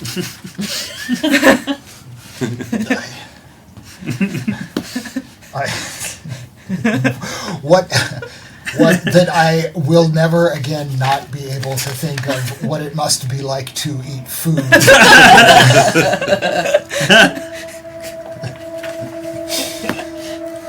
Okay, if you could see through your teeth, what's the first thing that you would eat? And what's the last thing that you would eat? Pop rocks maybe would be fun. Animal crackers would be horrifying. Probably something that like has a casing that like explodes. Oh yeah, that would be fun. Yeah. Maybe like a starburst might not be bad. Gushers. Gushers. Yeah. Gushers. Actually, I feel like soda. Oh yeah, that would be kind of fun. I don't think that beer, it was carbonated. I don't think they had many carbonated beverages at this time. But I mean, this is a different universe. Wait. No. Oh shit. Oh no. All right. So I can only see through it. It's out of my head. Rose says, what did you just do? I'm not exactly sure, but some stuff's been happening. My teeth kind of fall out sometimes, and I can wear my fingernails, and sometimes I can see and hear what's going on as from now. Wow. Like, I guess, like you're doing with me? That's really handy. I think this is the first time I've had a use for it. Oh, I think Usually you it's could do very all sorts of scary. things with that. That does sound scary. I couldn't imagine what it's like. They're just watching me talking to myself. And I've been dead for some time. You have a very good attitude. Considering. I have little choice. And I have to be honest, I'm feeling some measure of hope for the first time in a really long time. Wow. Does the wolf have a name? Oh, I'm asking Rose. I think, yes. He named them Archibald and Larry. Nice. I'm assuming that when you're speaking to Rose, you're saying these things out loud. Yeah. Father Esquivel is just like a little bit removed, staring. Yeah. Going like, what happens when he trims his nails? You don't have to be saying them out loud, but you don't know that. So you still are. I think that Lady Lon and Father Esquivel would have noticed over the course of our time in this house that, like, Rowan is disturbingly cool with just about everything that's happening. Not like everything, but they don't seem at all surprised that, like, a ton of really fucked up supernatural shit is happening. They're caught off guard by the specifics of those things, for sure. But yeah, definitely seems that they expected a spooky time. Well, Expect spook. are we going in the... I was going through the trunks to see if there was anything from these people. Oh, yeah. Is there any... Yeah, that's a good idea. Maybe the shrine will have something to put on the altar. But yeah, let's go through the Like trunk. maybe writings or... I feel like the shrine is going to be full of... Yeah, might not we run into some worshippers there? Yeah. Or? Oh, I feel like the shrine may be... where the chanting is I coming would have from? expected them to be at the altar as well, but... That's true. On each of the footlockers, I couldn't remember that word, there is a rusty iron padlock. Lady Lon takes one and just, like, give it a smash. Okay, roll a strength check. Lady Lon is... Her patience is running thin. Guidance.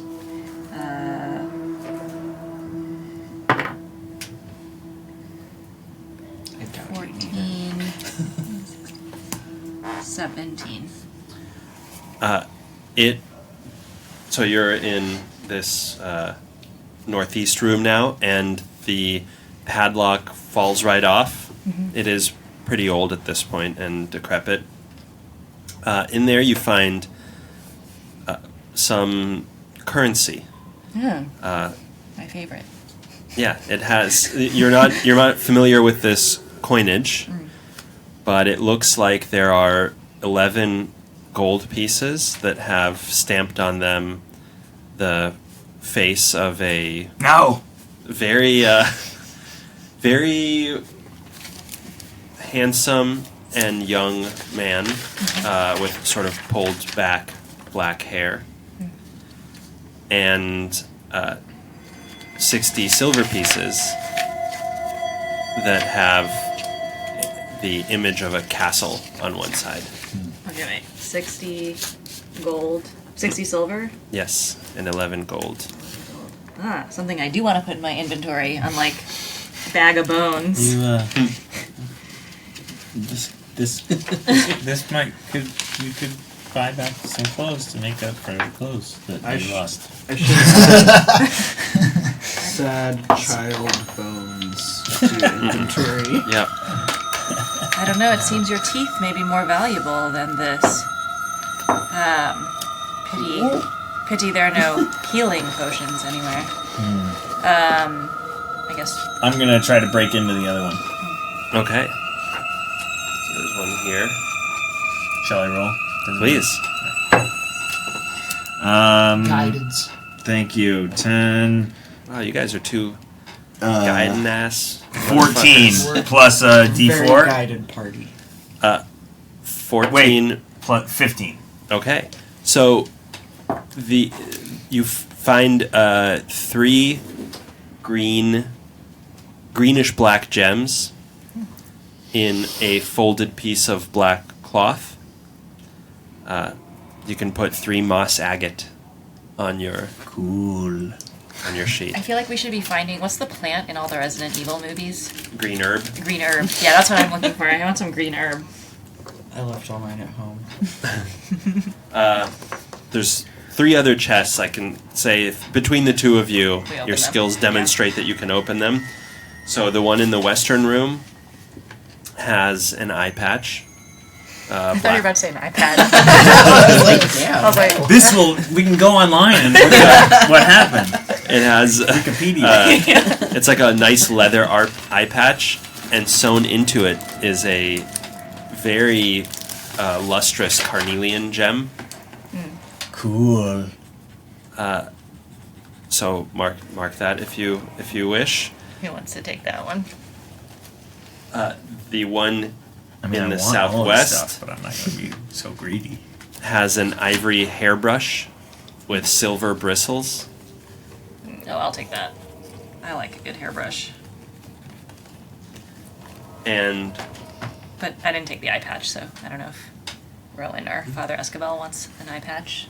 Then Eric, I guess you're I taking the have eye both patch. eyes. I already took the other gems. That's not going to stop you. Yeah, I guess so. all I'm right, holding out I to see what mark the it last down. thing is. So I put it on the wolf. Also, yes. Oh, that's cute. That's cute. Then the last in the southeast has a silvered short sword Oh. and a grimy black leather journal. And looking through the journal, it's signed by Drasha, who you recall was the person to whom the note from Elizabeth Durst was written.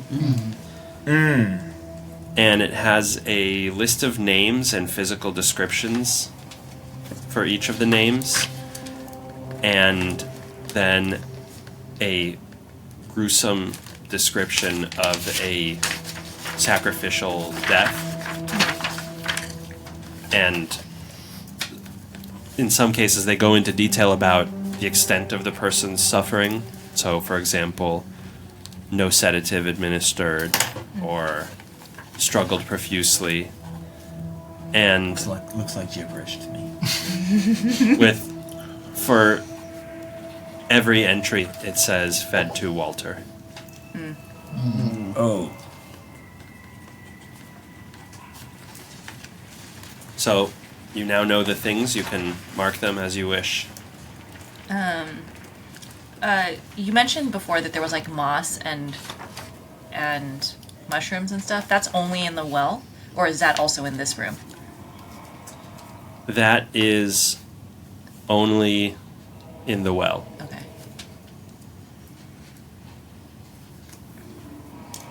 Would I, if I go over to the well and try to reach down, are there any of those freaky mushrooms within arm's reach? Yeah, you can grab some freaky mushrooms. Okay, yeah, I'd like to take a look at those freaky mushrooms. Roll a nature check. Ooh, should have looked at this one first. Where is it?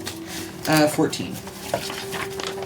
You think these are ameliorative in some way. Interesting. Do I recognize these mushrooms for having any medicinal or like herbal uses? You wouldn't recognize them. Okay. But Rowan might. You're not quite sure.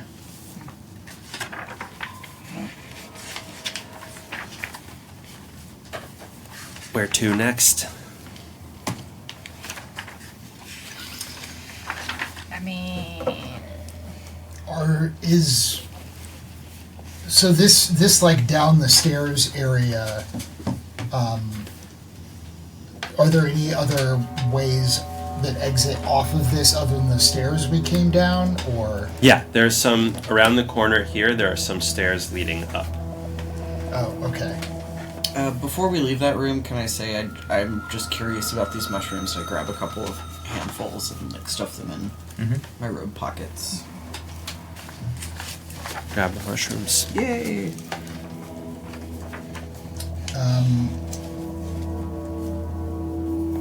Yeah, so I guess we go to that other. So it's the way we came down, and then there's one other way out. so if we assume that we Correct. came into the quarters Right. from And then we're in this room. we're in this room. Right. Yeah. So So we're gonna- going into the shrine. Going into the shrine. Let's be quiet. Very careful. Yeah. Oh yeah. Stealth mode. Right. Good idea. I don't really want to take my tooth out and toss it. No. So going this way, the stairs lead to a quiet landing. In front of you, they continue up and then vanish around a corridor. To your right, they lead further down a corridor, and you can't quite see the end of it.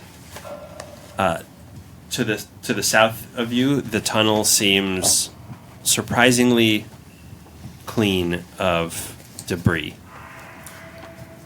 Well, that's not reassuring. Down to your right now. At the far end, there is another staircase that descends into darkness. Now, that incessant chanting that you heard, it does go stronger toward the south end, through the clean corridor.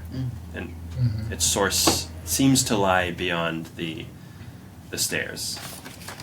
Downward. And I think we should go straight. Yeah, straight then.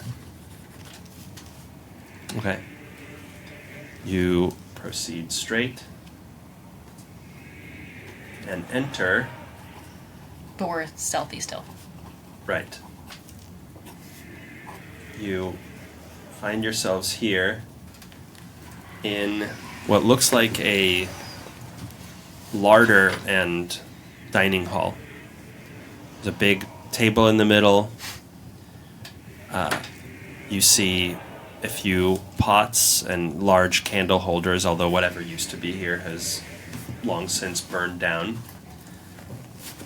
You also note that there's moldy bones strewn on the dirt floor, and there's a thick stench of rot and gore from the alcove that you can see at the far end. So coppery that you can almost taste it on your tongue.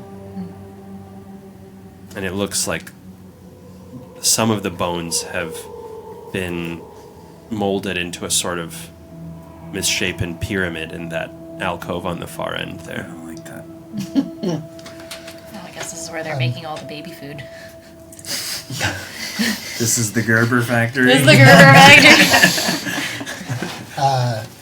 I suppose Clocking in. it sort of goes without saying that these are people bones, not like Chicken what a bones. relief! It's rack all of rabbit lamb. bones. It's just Yeah, a at bunch of first you owl thought it pellets. might be bones of animals, but No, we yeah, didn't. it looks like humanoids. We knew these were I human know bones. human bones. And I see them. All the adults are like, "Are those?" And Eric is like, "Oh yeah, Yeah, well, absolutely, no question." The size of those femurs. he could put them back together. The skeletons. Just look He at already that. has like 4 of them in the corner. What? It's fun. I think Gotta kill time somehow. I think Father Esquivel is going to check out the whatever construction of bones you mentioned. I think like all of this is pretty disturbing to him, but also sort of fascinating because, previously in his life, in another life, you would see, like, you knew that God was, or you were expected to know God was real because of all of the, like, the majesty of his works, like the creation of the church and the glory of the art. And here it's like, whatever is going on here is definitely exists and is very tangible, and like people are clearly making if they're making bone shrines or whatever this is, like God's real and this is real. Yeah, that's a lot. Yeah. What's so crazy about wanting to keep your bones? What's your passive perception? Mine is 13. And roll a perception check. Okay. Please be high. 6. 12-6. So you approach the alcove and start to see that the bones have taken on the shape that they did pretty inartfully. And as you get closer, you see another bone fall, just in time to look up to the ceiling and see a horrifying creature drop. It has this long, fleshy worm body, green, purple, but as it rears up, you can see that attached to it, or almost poking from under its skin, are humanoid body parts: an arm, a leg, and covering its belly, it looks like there is the flayed skin of a human.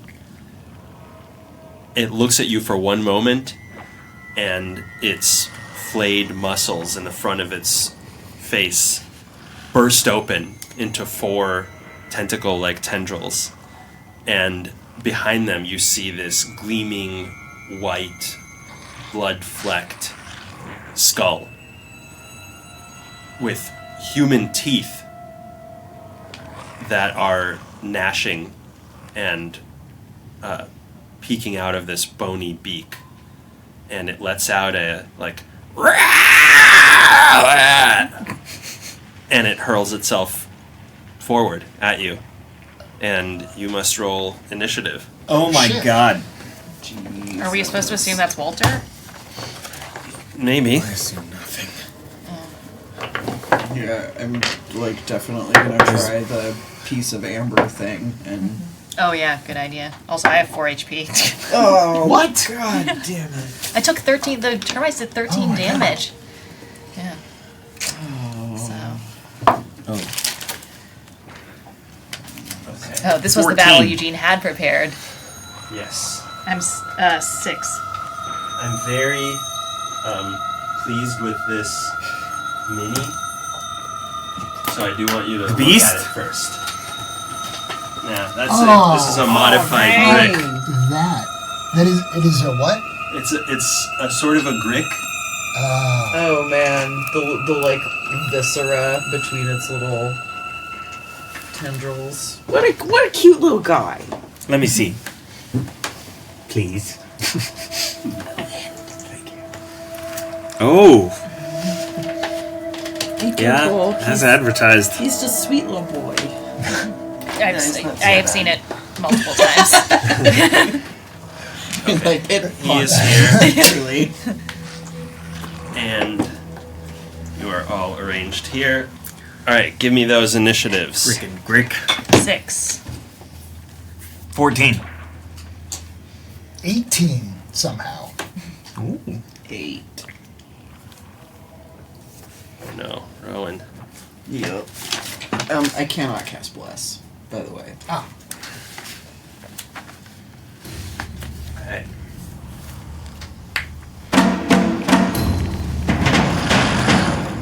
Father Esquivel's 18. yeah. On the dial. Only way I can get it. Wow, it's 6 for Lady Luck. That's pretty bad. Well, I am very injured right now, so. True.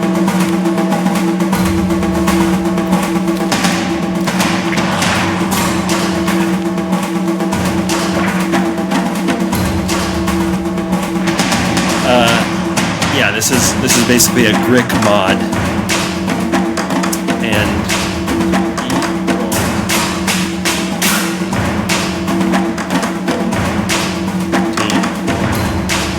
all right. So first up is Father Esquivel.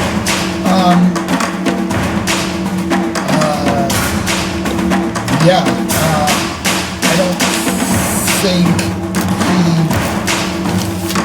does much thinking in this moment other than just reflexively like, yeah, destroy the thing!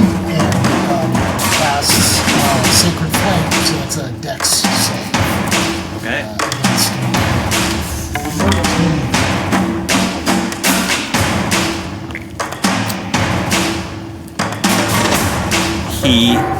You were so put off and scared by this thing that you just can't muster strength to channel your god's will. I see that happening and just fucking hate that shit. So I'm gonna use a psionic power again to momentarily rewind time to give him another chance to make that attack. Very cool. You know that you could do that. Yeah. Okay. So Neither what did Father happens? Esquivel. Oh, So that's not, I'm not making an attack roll. He's saving against. oh, it's a save. I can't do anything then. Fair enough. Well, do you move or anything? Is he like am I going to incur an attack of opportunity? He's like right on me. Yes. I don't. Okay. I have my shield out and I'm waiting for the attack. Okay. Next up is Eric, and then the Grick is after that.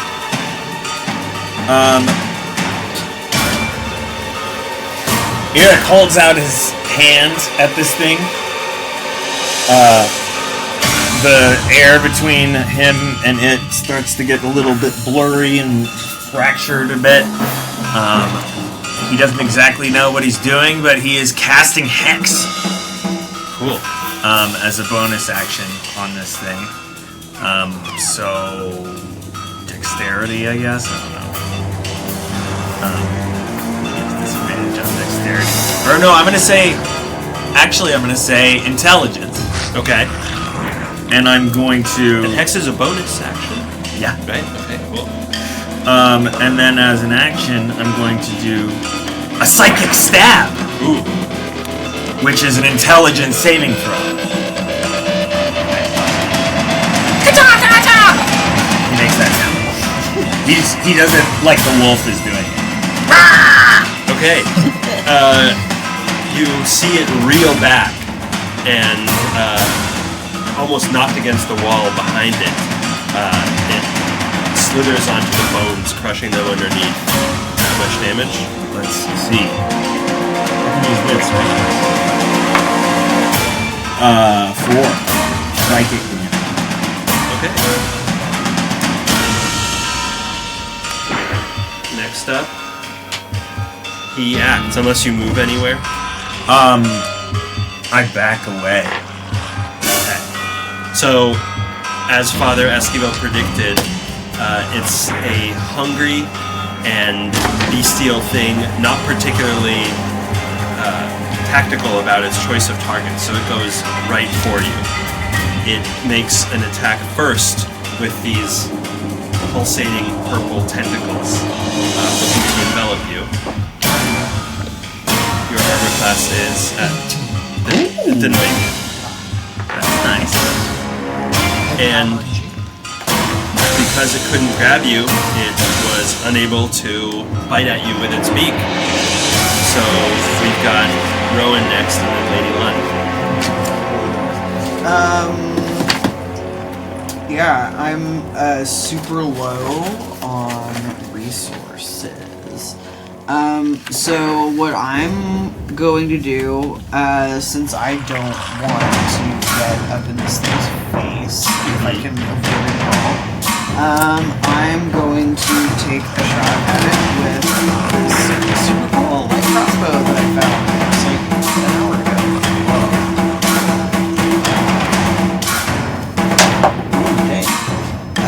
16 to hit.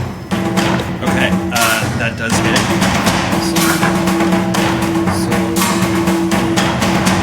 Guess I don't even need to rewind time. Okay. 2 whole damage. So have you ever used a crossbow before? Probably not a crossbow. So you are a little bit surprised at the recoil and just the heft of this attack, but you watch the crossbow bolt fly and lodge itself into its belly, but you notice it doesn't seem to pierce very far. Next up, Lady Lund. How far am I from this creature?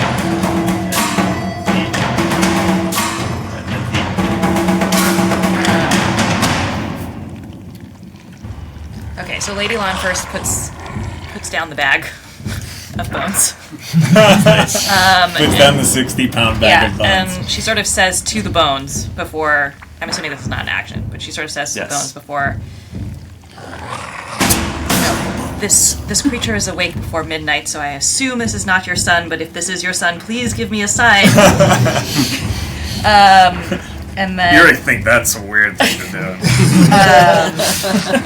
and then she, despite her best judgment, but she knows, Lady Lan doesn't always think. She just goes into a rage. Yeah. Which maybe a dumb move because that's my last rage, but I think given the circumstances. And then just, sort of jumps and tries to claw at the belly. Okay. Give me an attack roll. Oh, I forgot. Because of Hex, it actually did an extra D6 necrotic damage. Oh, wow. Okay, give that a roll. Well, that's good because I don't think I hit, so. 1. Okay. Okay, that's something. Oh, wait. It all Yeah. adds up. Oh, wait, hold on. I don't think this is anything. Alright, never mind. What did you roll? A 4. It's pretty low. Yeah. Are you not doing reckless attack? I might as well, actually. So that I can have advantage.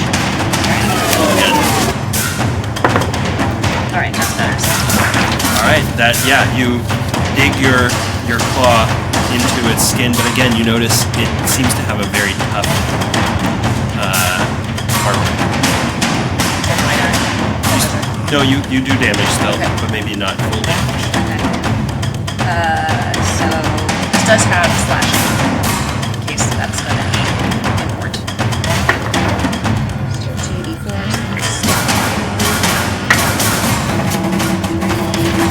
6. Did you add your strength to that? Your strength bonus? I did not, so that's +2. Okay. Alright. You've got Esquivel and then Eric. I am trying to preserve resources that I've only just now become aware of, and I guess that means Sacred Flame again.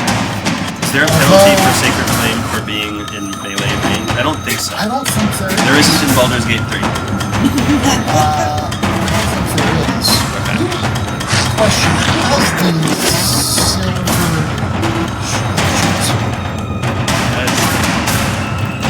I assume Rowan would pick that up. That would be best.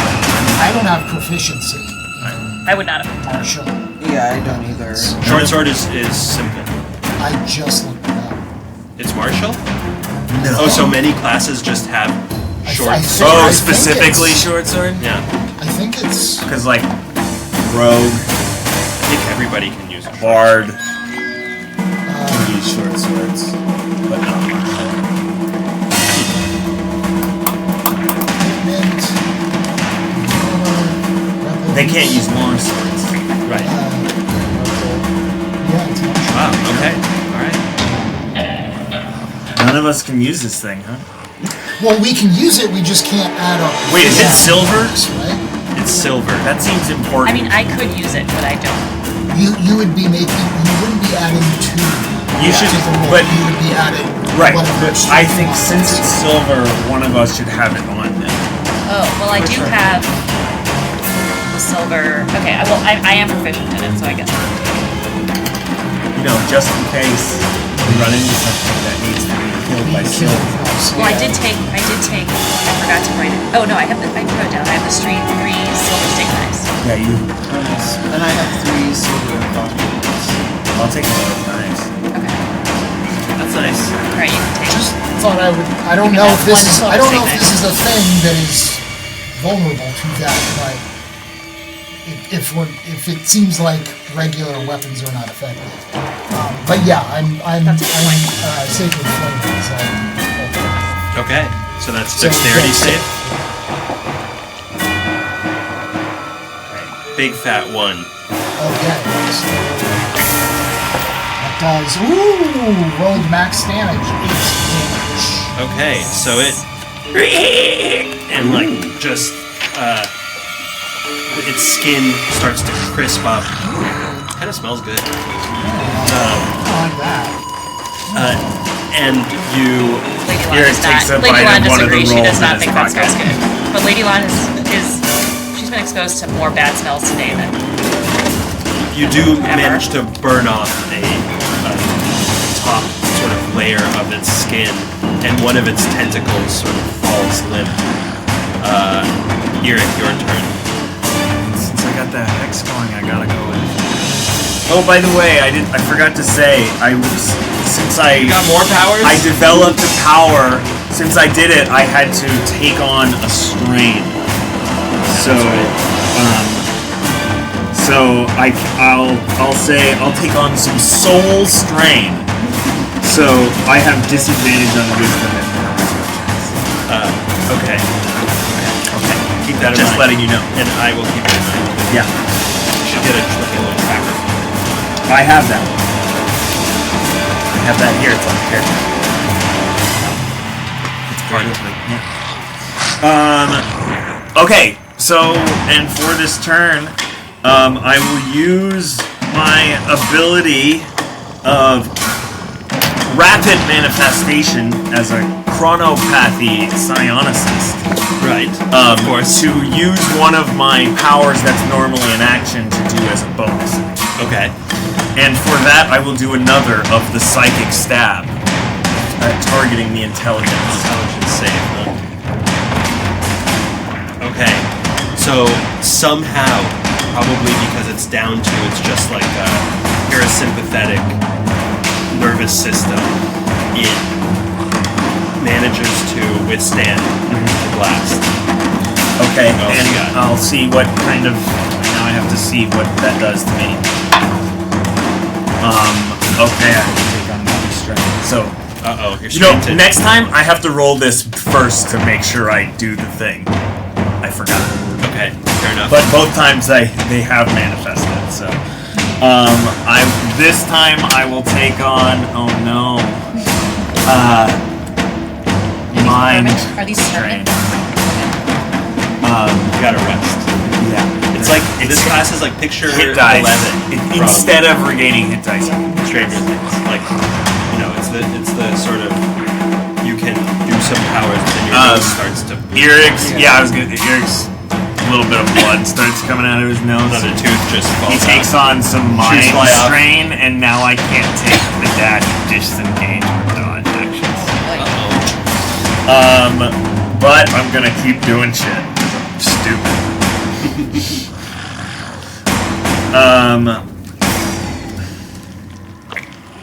Okay. This time I'm gonna do a concussive slam, which I don't have to roll for. This is a first order one, so it's just like a cantrip. Cool. Okay. And this is a strength save. Okay. And what's the difficulty class?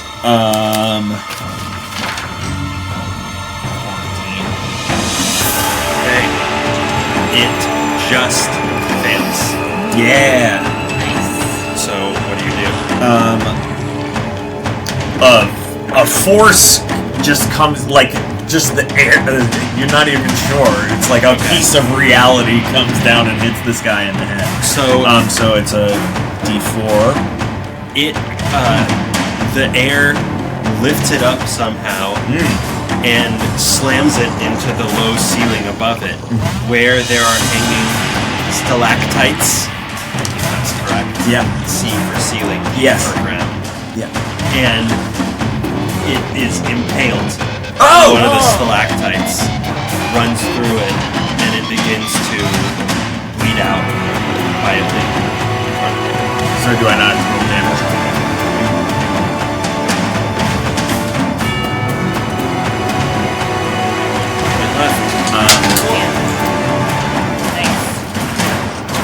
Eric just sits down for a little bit. Nicely done. Holy shit.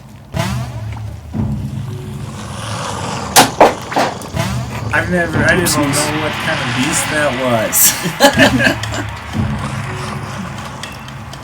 If I ever regain my clothes, you may have more of them. My favorite. Yeah, having said earlier that Rowan was pretty unperturbed by things that they've seen so far, I think that is some freaky shit, the likes of which they have never Oh, seen. sure. Yeah. Can't blame them for that. And how's Father Esquivel feeling? Like, he hasn't eaten in a while, but I think he would be voiding something. Just like, brain can't handle how awful and terrible, like, of all of the awful and terrible things he's seen, like, you know, the existence of spirits and the metaphysical is, like, he was just coming to grips with that. And then now it's like, oh, and also there can be, like, the physical world includes these twisted abominations as well. Like, It's a lot to process, Yeah. a lot to deal with. Lady Lon is like calming down, but she looks up at. Can she reach the corpse She, or part like a tentacle? you can maybe? reach part. You can reach its very So she tail. takes one of the steak knives and just kind of nicks the tentacle to see like something happens to the flesh. It twitches. She kind of looks at the steak knife. Interesting. Puts it back in her. It seems, it's twitching in the way that a dying creature might. But like It's not reacting specifically. it's not reacting like to the. It's not like like sizzling or No. doing anything like that. Okay. To the fact that it's a knife? A silver knife. Oh, no. It I is not actually reacting messed up that spell that power that I was doing I don't have to take on strain. Oh, It's a first okay. order. I'm sorry. If I was able to do the again one that turns back time, I see, then I okay. would have. I have that one and I have an invisibility. Wow. That, You've got a lot of that powers makes- out there. You hug the wolf and you feel better. Yeah. Stuffed animals, they relieve strain. It's true. It's true. Yeah. But I can't wait to take on strain. A lot of nice little powers out there. Yeah. does this creature look Friendly. Cute. Does it look? You said that it had like humanoid. It's like made of human parts. Yes. Are there? Can I see like? Was it put to? Does it look like it was assembled, or does it look like it sort of grew? Is the body like sewn together? also part of human, or is it like this body and there's human parts on it? I think I probably Because you said it was misled green, you. purple. Yeah, so it had humans inside of it. Got it. So you could see You that can see it's, them in the body. Yeah, so like think of a boa Like a constrictor. gelatinous cube. Yes. Okay. But poking sort of at I see. the skin layer, although the beak seemed to have elements of a human skull. I see. Your best guess would be that it somehow like that it was some kind of parasitic creature that just grew and grew and grew. Mm-hmm. You know how some animals will put like a fake eyes in their back? That's what this grew of skull Exactly. to attract humans. Yeah, it didn't. I mean, it didn't know that it would actually be extremely repulsive. Why doing is its no best. one It's wants trying to be make my friends. friend? Yeah.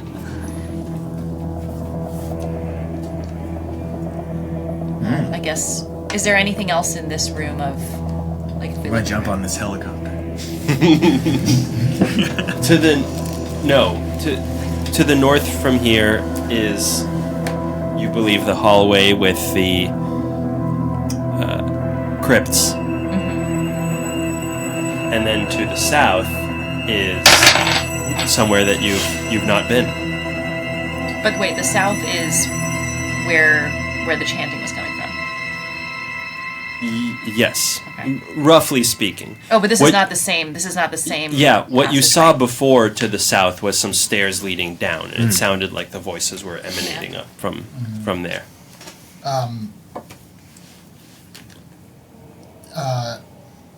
I think Father Esquivel, has more command over this, over whatever these, divine abilities are now, and he's going to cast Sacred Flame on the corpse again, just to, make sure.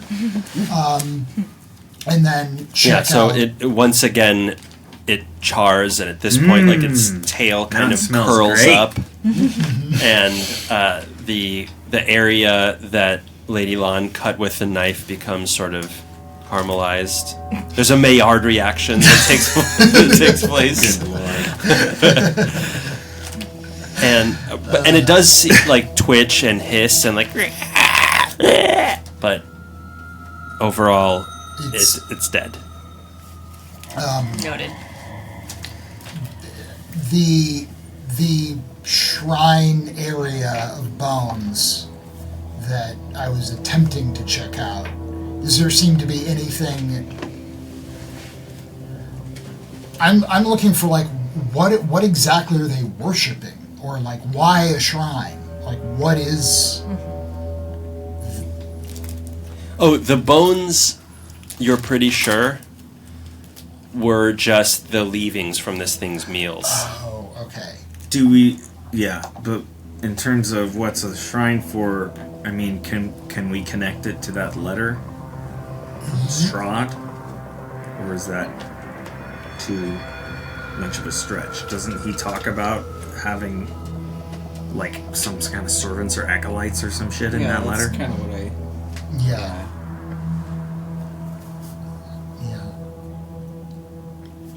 And you said, your mind starting to think this... Starting to find the idea of this Strahd person to be disagreeable. I feel like we should go to the altar. I don't, Down the well? I think we should go down the well. I don't know. We still don't really have a good idea of what exactly our gift is. We have the idea that it might be Our bones. Clara. Yeah. I don't know what more. But I guess the question is, could there be another secret room, or is it the altar down in the well? There appeared to be a room down there. There was a room down there. I don't know that I want to meet any of this Strahd's acolytes. I would assume that the altar is the secret room. If the door is a well, I feel like that's a pretty good secret. Fighting my completionist urges to go into the other room. I know, yeah, I'm trying to weigh, the risk of running into a room full of cultists versus, but there could be something useful. Yeah, I know, yeah. Might be an item. Yeah. Maybe. Do you want to roll a tooth into that? I can turn myself invisible. Oh. Well, do you want to go? Yeah, I'll try that. Okay. This one I got to roll for. Wow. Turn yourself invisible. I have two second order powers: disappear, which turns me invisible, or anyone, which is the spell, and again, which is the one that lets me someone re-roll an attack. Impressive. Those are the ones I have to roll for. Okay.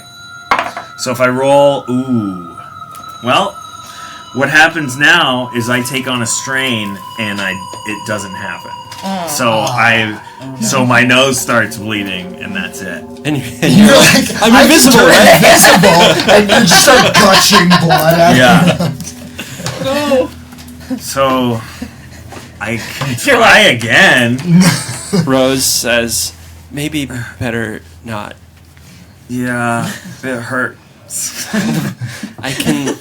It's very curious. I can sort of feel that it hurts. It does. Lady Lon, I was noticing you also seem a bit, what's the word? Peaked? I think I might be able to help with that. I mean, over the table, I think it makes sense now to try to heal you Yeah, I think before getting into the midst of whatever. Yeah. Either no matter in which direction we go. Right. Yeah. So, I mean, depending on how this roll goes, well, we'll see what I roll. Okay, so that is a 7, which is great. 7 plus. Very good. My. Quite a heal. Yeah. My wisdom. Hold on. Yeah, so 10 because my wisdom is 3, and then another 3 because of life clarity. Oh, so nice. 13. Nice. Oh, back up. Why, thank you. I feel invigorated. I think that would have entailed Are you shocked that I'm like?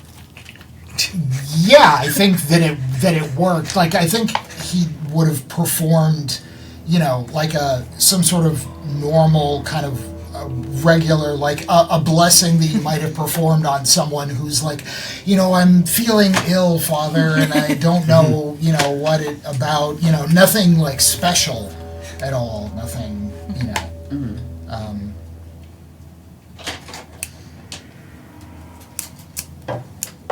Did you have physical wounds, that healed up? Yeah, a shit ton of bug bites. Yeah. So those, where you had little marks, they Yeah, and I'm disappear like, from your skin. I'm like, and I sort of and I kind of look at Father Esquivel with a little newfound respect, and then I kind of crack my knuckles a little bit. I guess burning a first level spell slot is all it takes to get a little respect around it. Oh man, so where are we going? Yeah, where to? Well, I could, We're down to 1 hour. 1 hour. I still think we haven't found a suitable gift. I think this gift is quite lovely. I think if we were going to find the gift, it would be something from the mansion above. I don't know what more. His mother said. I'm just not sure what kind of beast would be appeased by the moldering corpse of its mother. Maybe Rose and Thorn are more than just their bodies. we saw Clara trapped in the mirror, and it may be a beast. It is also a child who's been without its mother for over 100 years. That's true. Maybe that's all it wants.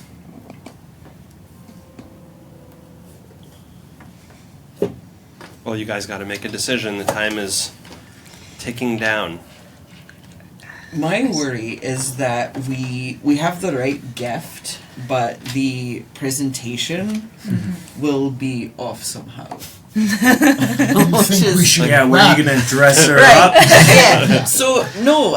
it's in the bag from the store where you got it. That's Okay. why I'm. Call up the mortuary and do makeup.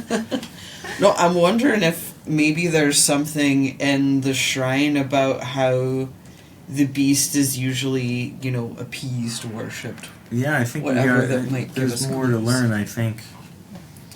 Well, if you can't turn invisible, I could become something like a rat or a spider. And What? travel unnoticed. is the thing. I mean, I haven't been able to do it very long. I'm not quite good at it, but I can do it. Did you know this? Was this? No, I'm the only one, I guess. I didn't know. Oh, you saw Oh, I did see. Yeah. I did see her become a panther. Yeah. yes, retconned into mountain lion. Yeah. Because a panther, panther's Rowan wouldn't have really seen one. A panther. Oh, right. Rowan wouldn't even know what a panther is. Yeah. They don't really exist in Europe. I Mountain don't lion. think. Mountain lion. Yeah. Cougar. Well, you've seen plenty of bugs lately, so you can take your pick of which bug you want to turn into. Go for it. Yeah, I can't. The only drawback being I can't, like, leaf through papers or, open trunks. Things like Yurk that. doesn't say he's gonna do it, but he tries to turn invisible again also. Oh no! It's okay because if I take on another mind strain, there's actually no effect. The second level is no effect. Oh. I can choose to take on body strain, mind strain, or soul strain. But So I had one more chance to do something and I failed. You just while we're all talking, your Yeah, nose starts just- bleeding more. Out the other nostril. I think I think before wild shaping, Rowan is gonna burn their last spell slot. Ooh. And just look at really fucked up looking Eric and be like, just take care of yourself, okay? And I'm gonna cast protection from evil and good. Ooh. okay. Love it. Nice. That's nice. Love it. Do you want to share what that does? Yeah, sure. It's the one spell that I don't have a card for. So I'm gonna look it up. So yeah, you are protected against certain types of creatures. I'm going to protect you specifically from damage from undead. Yeah. So any undead attacking you have disadvantage on attack rolls. You can't be charmed, frightened, or possessed by them. And yeah, that last part doesn't apply because you are not already charmed, frightened, or possessed. I mean, I am already possessed, kind of. Yeah.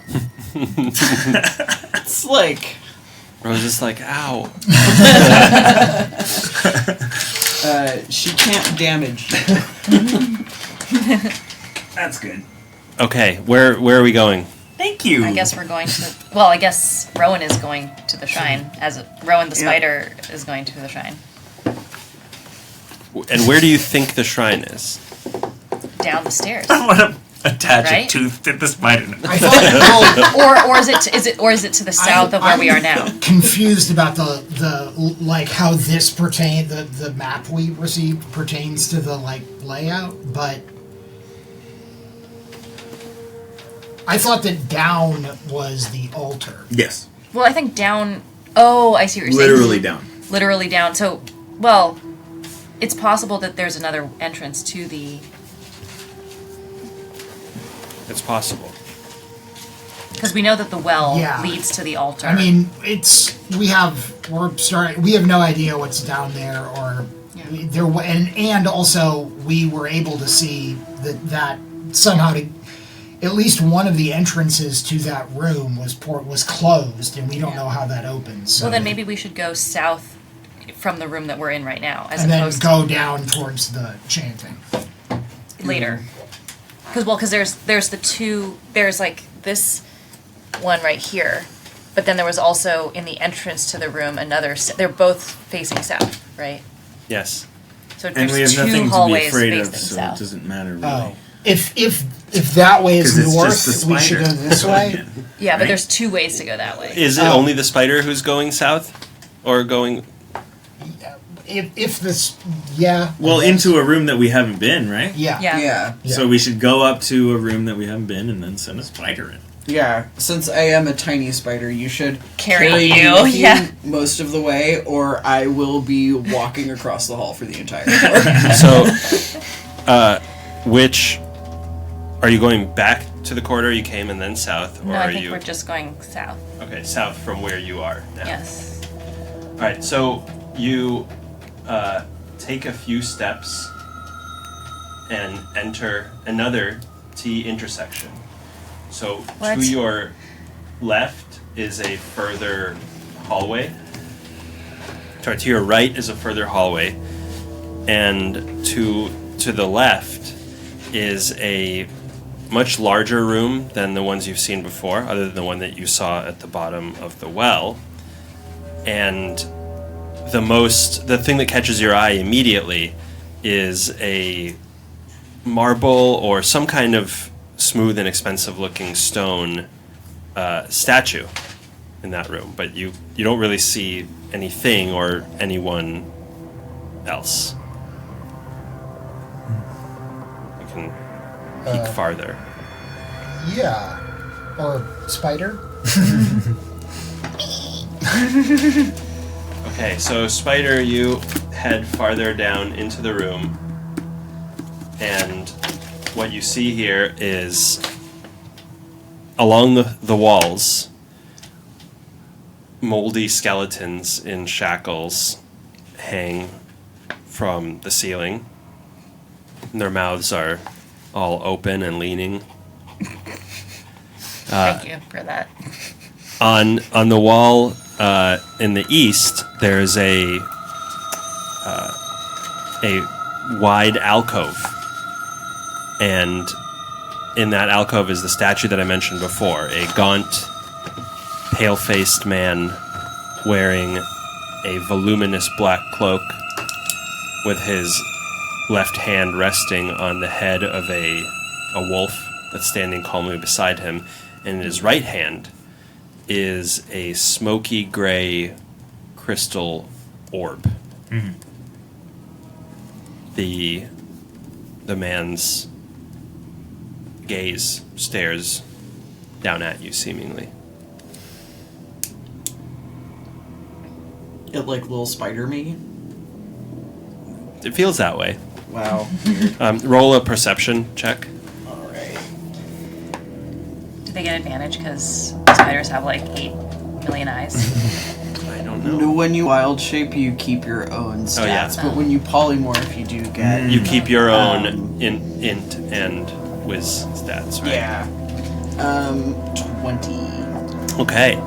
So you see 4 shadows that are sort of burned into the walls with soot marks stretching across the floor from the shadows toward the statue.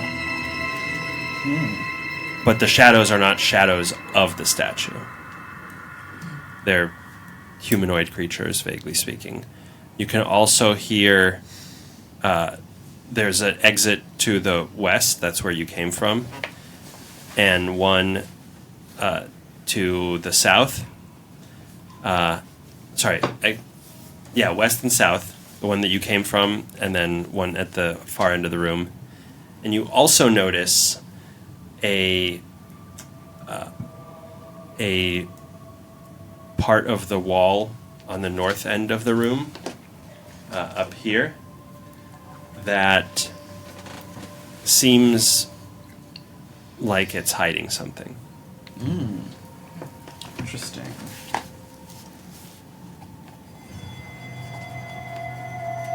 I can't tell you guys any of this because I'm a fucking spider. You're a spider.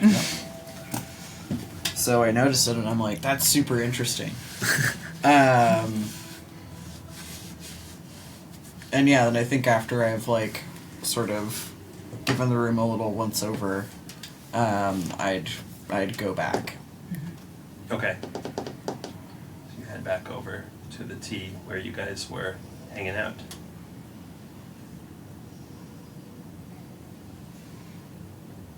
And I think I just say, and look at y'all, because we didn't discuss if I if we would be doing multiple rooms, or if it would come out of wild shape. I think we could sort of say, like, lead into the go, other room. Yeah, like, we'd just follow you, follow you to the other room. You lead them back to the room? Get to... I mean, they can hear us. We can just... To the other room. Put them by the door. Yeah. Yeah. Yeah, to the other room. Yeah. Okay, I see. Because we don't want to wait for you to... Yeah. Yeah.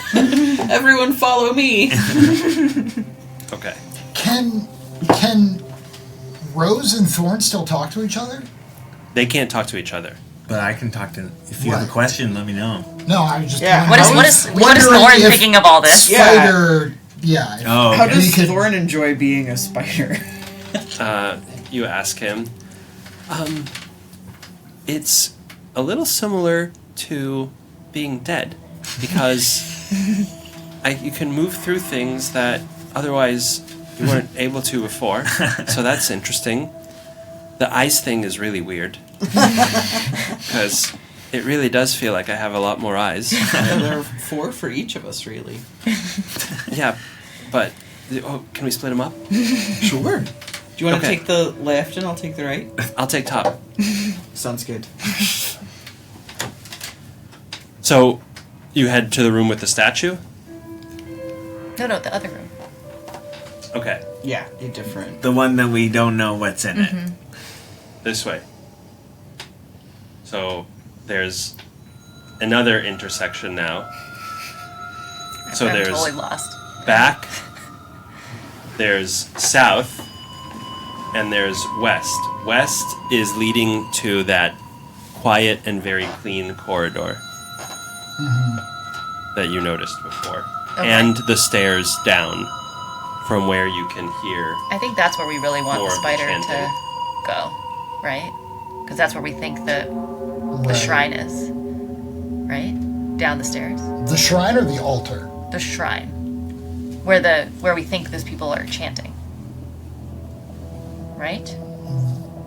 Yeah. Yes. I don't know. I should have drawn this out.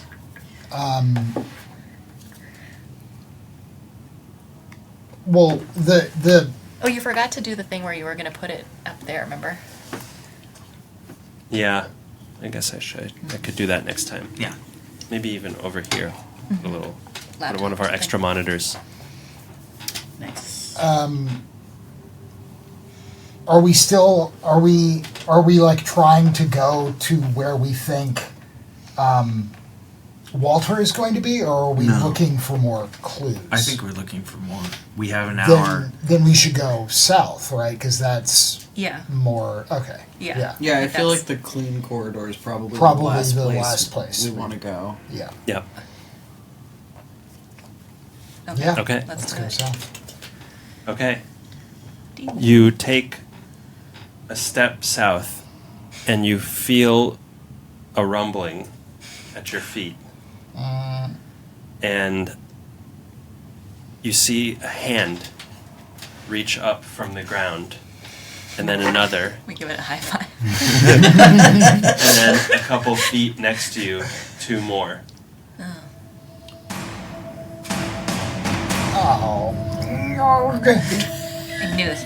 Wait, but Rowan's still a spider. Yes. Oh wait. Let's zoom back to correct scale. That's it. Yeah. So you're beset by 2 ghouls. Oh no. Spider Rowan. It's Jady Vance. They are coming at either side of you. Roll initiative. Hopefully I do a little bit. 10. God damn it. 4. 13. 6. These ghouls rolled very poorly, I have to say. Oh, well that's good, because they're ghouls. Okay. Sorry. Give me a Father Esquivel. 13. And who said 4? Me. Eric. Eric. From a 14 to a 4. And 6 was Rowan. Yes. And 10. 6. Looks kind of like a 6. Lady Lan, 10. And ghouls, I can even keep the G on this one. Let's go, ghouls.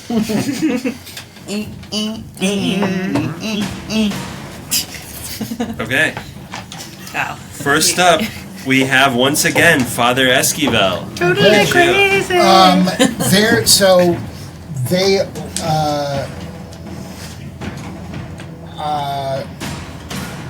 Only one of them is directly adjacent to me, right? Yes. Okay. No, actually, neither of them. Well, yes, that's adjacent. to Right, D&D within. romance. Right. As you look at it, and it's a. It seems like a corpse that has long been buried in this hallway. It has this hanging tongue. It looks like the bottom part of its jaw is entirely missing. It's got these long claws at the end of its hands that are yellowed and covered in pus and blood, and it seems to be saying something. And as you pause for a moment, it sounds like they're chanting something about beautiful. We're so beautiful. And the other one says, "We are perfect. We are perfect."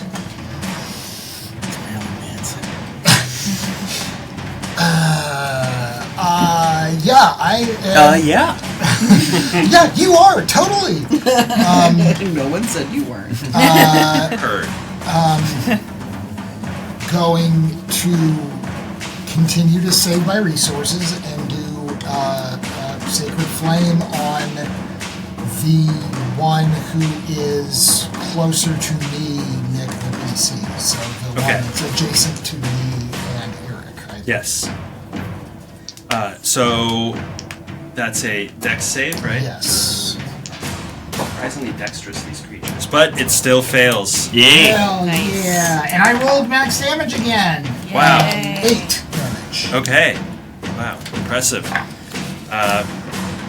So this tower of flame comes down upon it, and it scorches like the eyeballs from its face. And they seem to be especially affected by the heat. But it just looks Radiant at you energy, no? with these, it looks at you with these black voids, and is seemingly still relentless in its attack. Anything else? Lady Lana's up next, Okay. and you are next to one of them. This is very close quarters, tight corridor. So Lady Lan kind of like turns and like slashes at the same time. Okay. She has dropped the bones yet again, by the way. Yes. Set them down gently. I Set assume. them down gently, yes. Improvised. And said yet again, I assume not your son. And then. Ooh, natural 20. Okay, so that's you roll your. That's my first of the campaign, I think. Yeah. Oh yeah, I get Yes, the you crown. may wear the crown of complete competence. Everybody, all of you can wear it. Okay, he's excited. Alright, so... Obviously, he's excited. Okay. So that's... Ooh, nice. 4... and 3. So 10 damage. So add your strength once. No, I don't get to do that. I'm not in a rage. That doesn't matter. You add your strength bonus to your attack. Yeah. Is your attack normally 2d4? Yeah, 2d4 plus 3. So you should roll Yeah, you roll 40. because you crit. Oh, okay. 4d4 plus, but only Plus- plus 3 one time? Yes. Okay. Okay, so plus 2, 9, plus 3. 12, plus 3. Yeah. 15? 15. Okay, wow, that's a hefty attack. Yeah. So you tear an enormous gash from its left shoulder down to its right hip, and it seems like there was something like turgid happening in its guts, because as soon as you open it just bursts forth and covers you in bile. Really? and I got gore. a nat 20 and I got covered in goo. Sorry. That's your reward. Lady Lon is like, she's as close to raging now without actually raging. It's not going her. It's not her favorite day. Any bonus or movement? So I don't like. There at this level, I think I have no bonus actions, right? Well, you can. There are certain things that you can do as a bonus action, no matter what. Yeah, Like take a potion or whatever. but I don't. I mean, I'm just saying, like, I don't think I have anything that I You may not. can do, unfortunately, right now. Just, unfortunately, unlike Baldur's Gate, I can't just shove things. You can make an offhand attack. Well, I don't have a. If your claws are your yeah, my claws are my. weapon. Yeah, Doesn't but you that have mean- a left hand and a right. That's what I'm saying. But I've used both. No. No. I mean- wait. Do you have a two-handed? Are the claws a versatile weapon? Did you attack with them two-handed? Is that Yeah, what that's you're the saying? point. Yeah, it's a two-handed attack. Okay. Yeah, then never mind. Exactly. That's why it's a 2d4. Force. Instead of 1d6, 1d8.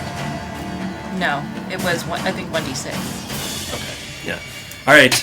That makes sense. That makes it Rowan's turn, and then Aziric. Rowan's a spider.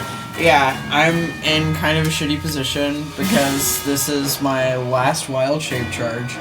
So if I drop it, no more wild shape. I can't turn back into a spider and do recon on other rooms. I can't cast spells as a spider. Maybe you should just hide. Spider has one attack that automatically does 2 damage if you hit. Wait, but can you do the mage hand?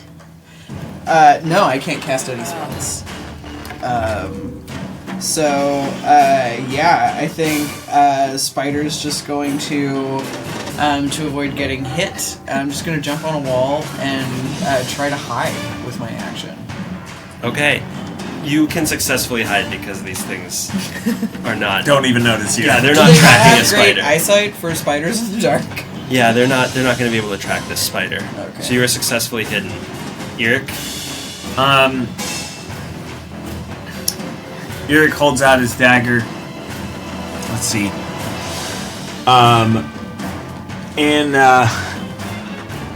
He's going to go to stab him, but before he can, it telekinetically flies out at the guy.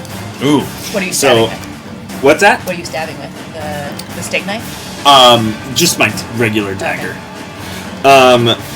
So I'm doing an object attack with invisible force telekinesis. Okay, is that against armor class? It is a, let's see, hold on. It's hardly, it's a ranged power attack. So it's a ranged... Yeah, so you would add your proficiency, I guess, and your intelligence modifier? Yes.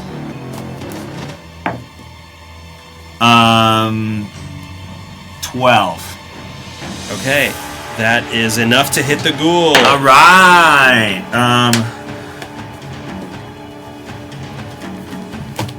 1d8. You add something to it? Perhaps not. I guess not. It says, on a hit, the target takes 1d8 bludgeoning, piercing, or slashing damage, depending on the nature of the object. So, doesn't sound like it. 4. Okay, 4 damage isn't bad. The ghoul immediately... Do you have any other actions? Yeah. Because I'll go ahead and use another rapid manifestation.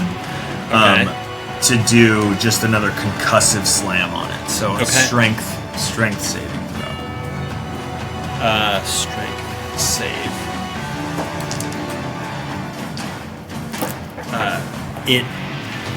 You try to use the force effectively to slam it against the wall behind it, but it stands strong. It saves. Fair enough.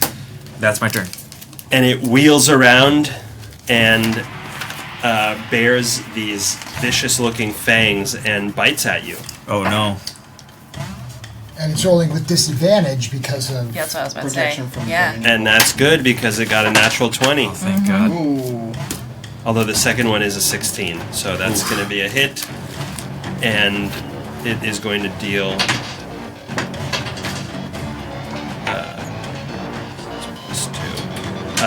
8 damage Oh my God. with one bite, and the other one, the one that's next to Lady Lon, reaches up. It's absolutely crazed after your strike against it, and it reaches up with the claw and brings it down, trying to gash at your face. Oh. Whoops. I'll try another. It hits, dealing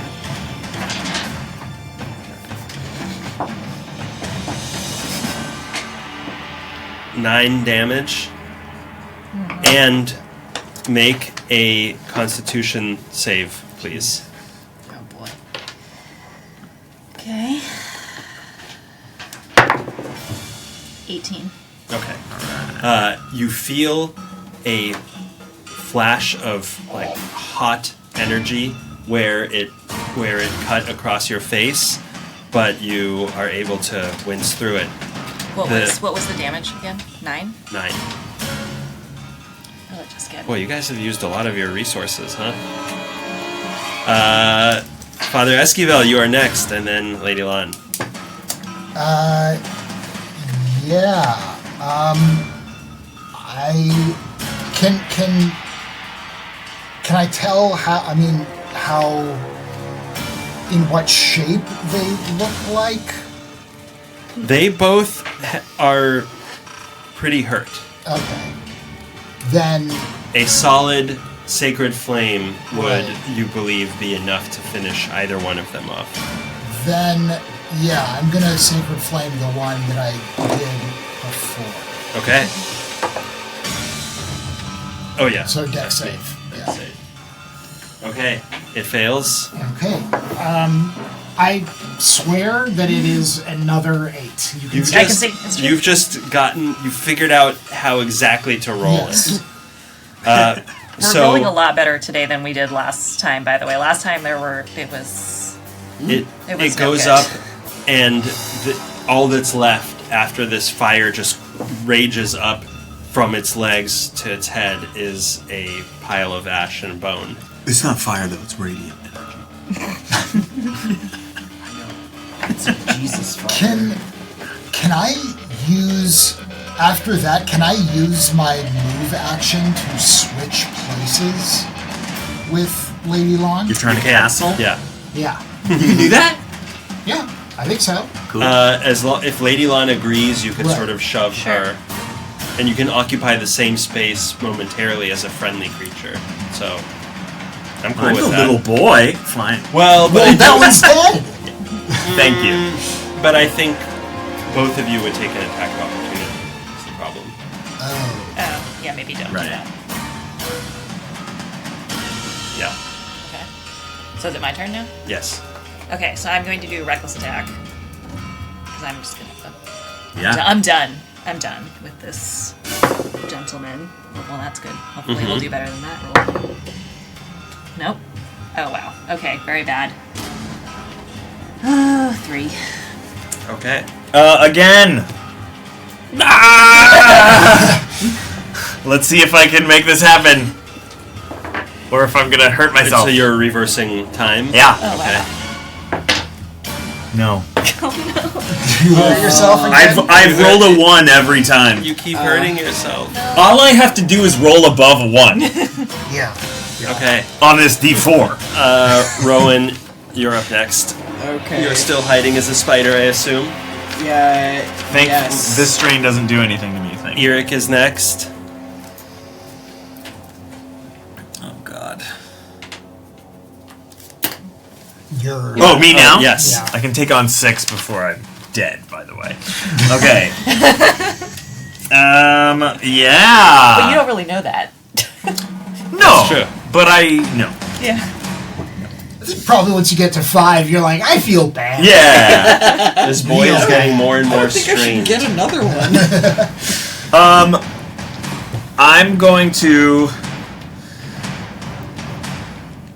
I don't like how hurt I am, so I'm just gonna reach towards this guy and try to suck some of his life force into me. Unlife force. Yeah, using Time Thief. Okay. I'm gonna try make him older, Wow. therefore making me younger. Yep. Wow. When you're Constitution saving throw. getting age, when you're getting like draining from a zombie, it's like He really- fails. Nice. Okay. So 1. I rolled a 1 every time I've rolled the d4. So I gain 1 HP and he loses 1. Hey, that's not so bad. And then you know what? I'm gonna do it again using Rapid manifestation. So another Constitution saving throw. How many rapid manifestations? 4. do you have? And what's the difficulty class of the save? I think 14. 14. 14. Okay, yes. He fails once again. Alright, come on. Not a 1. Oh my 3. god. It's a 3. It's a 3. oh, it okay. is? It's a 3. Yeah, it looks like a 1. Oh, they 3. all look like ones from here. 3. Actually. Okay, phew. And with that, you can watch the ghoul decaying before you Nice. until it falls to the ground, seemingly drained of all its life force, however that works. Nice job. Nice. Why Okay. did they bury their dead in a hallway? Does seem very disrespectful. They just popped up out of the ground. Is every popped hallway up out of the filled with ground. dead people? Maybe those are the servants they were talking about. If you think about it, every hallway you've ever been in is filled with dead people. Huh. You know what I mean? I mean, yeah, if ghosts are real, they're everywhere, Aren't right? we all just filled with dead people? Stars. Filled with Which are dead dead stars? No, like we're all made of stars. You know? Dead stars? Sure. Yeah, sure, yeah. Essentially, yeah. Okay. Oh, it's like they said in season. I just watched season 6 of Mysteries of Aravos, and one of the lines they keep repeating is, it is like a kid show, to be clear, is we're all stardust held together by love. Yeah. I subscribe to Which that. is a worldview, for sure. Do you proceed the way that you were going, south? Well, I think we maybe get Rowan off the the wall. Pick Rowan up off the wall. I think I'm like a big hairy spider. I think I like hop on Father Esquivel's shoulder and I'm like do a little spider dance. Your That's little, so fun. The, what are they called? The palps, I think? That's what they're called. The little... Ugh. Yes. Yeah, I think I'm crawling back and forth from shoulder to shoulder. Just pick one. But one's kind of more comfortable sometimes. Well, as you proceed south here, you come to a quiet room, and That's nice. Quiet. to the east, Rowan, you recognize that was the room with the statue that you were in before. Nice. But this is small, almost like a sitting room or a parlor. There's a wooden table, 2 chairs, and a clay jug and a couple flagons on top of the table. There's some iron candlesticks in the corners, and of course the candles have melted away long ago. and there's a... From the north is where you came, to the east is the statue room, and to the west there's another exit.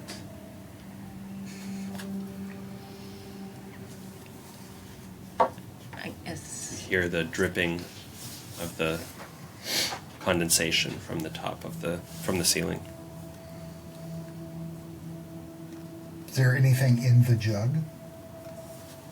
The jug is empty.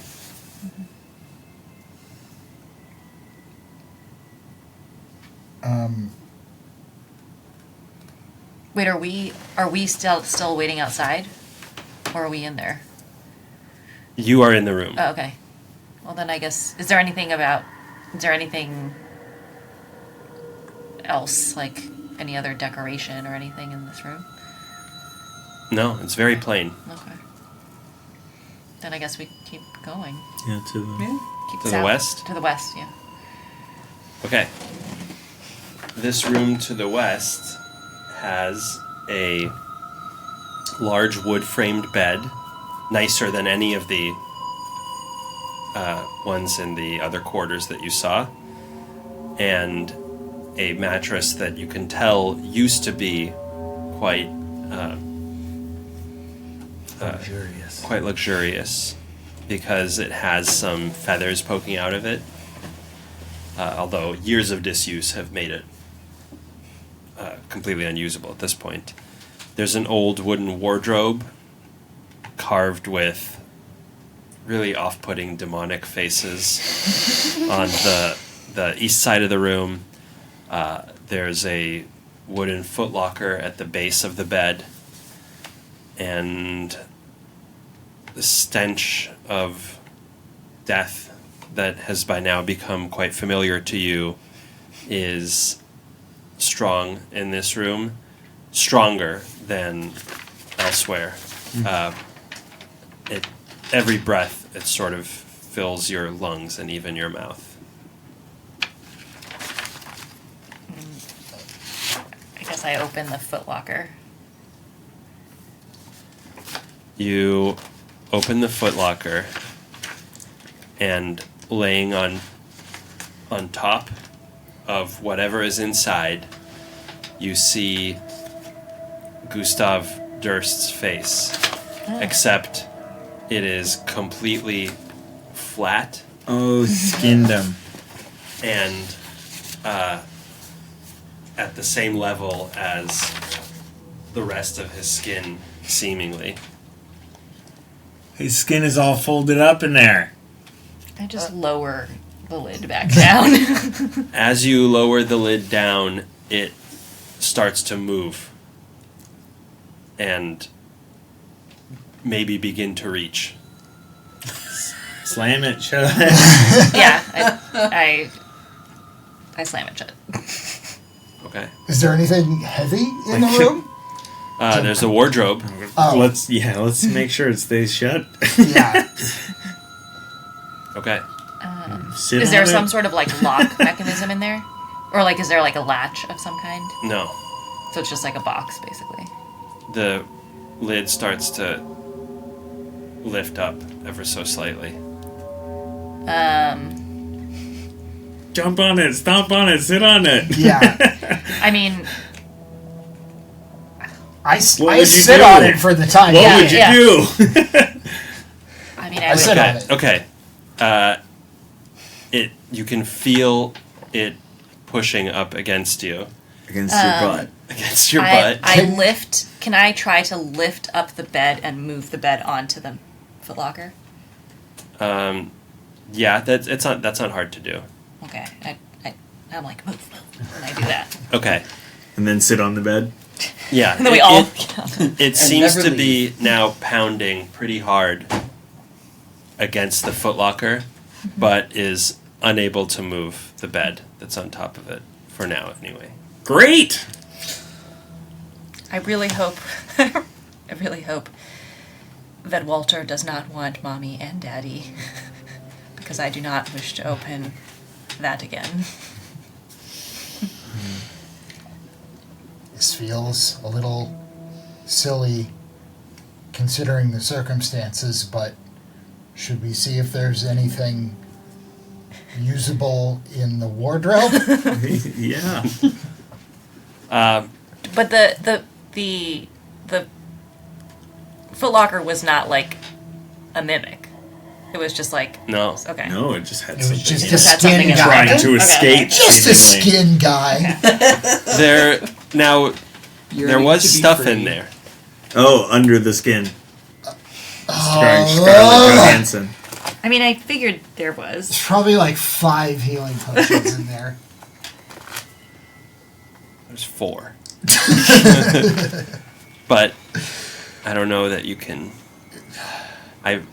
It would truly be a challenge to defeat this guy and whatever else you meet here. But maybe you could do it.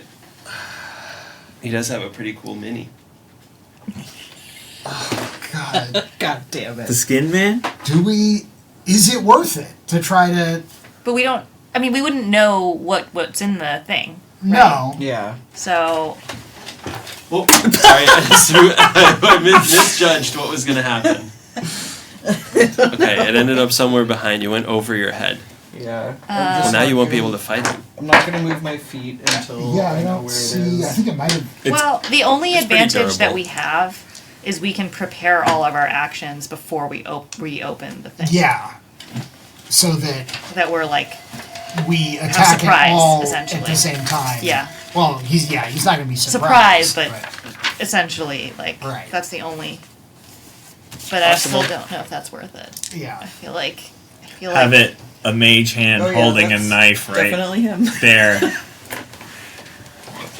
Because we don't. I mean, the I see. He's... Right. because also we don't have. He's just a little party boy. Because we don't have. Having a great time. We're all pretty low on everything that we. Yeah, So I kind of feel like maybe not. I don't know. But maybe open the wardrobe. So tempted. Yeah, well, in the meantime, can I knock on the wardrobe before Yes. I open it? You give the wardrobe a good wrap. Nothing. I mean, nothing I'll just answers. telekinetically pull open the door. Okay. So you pull open the door, you see a bunch of old, kind of yellowed robes. A few more of those iron candlesticks you saw outside. And a crate with a bunch of torches and candles.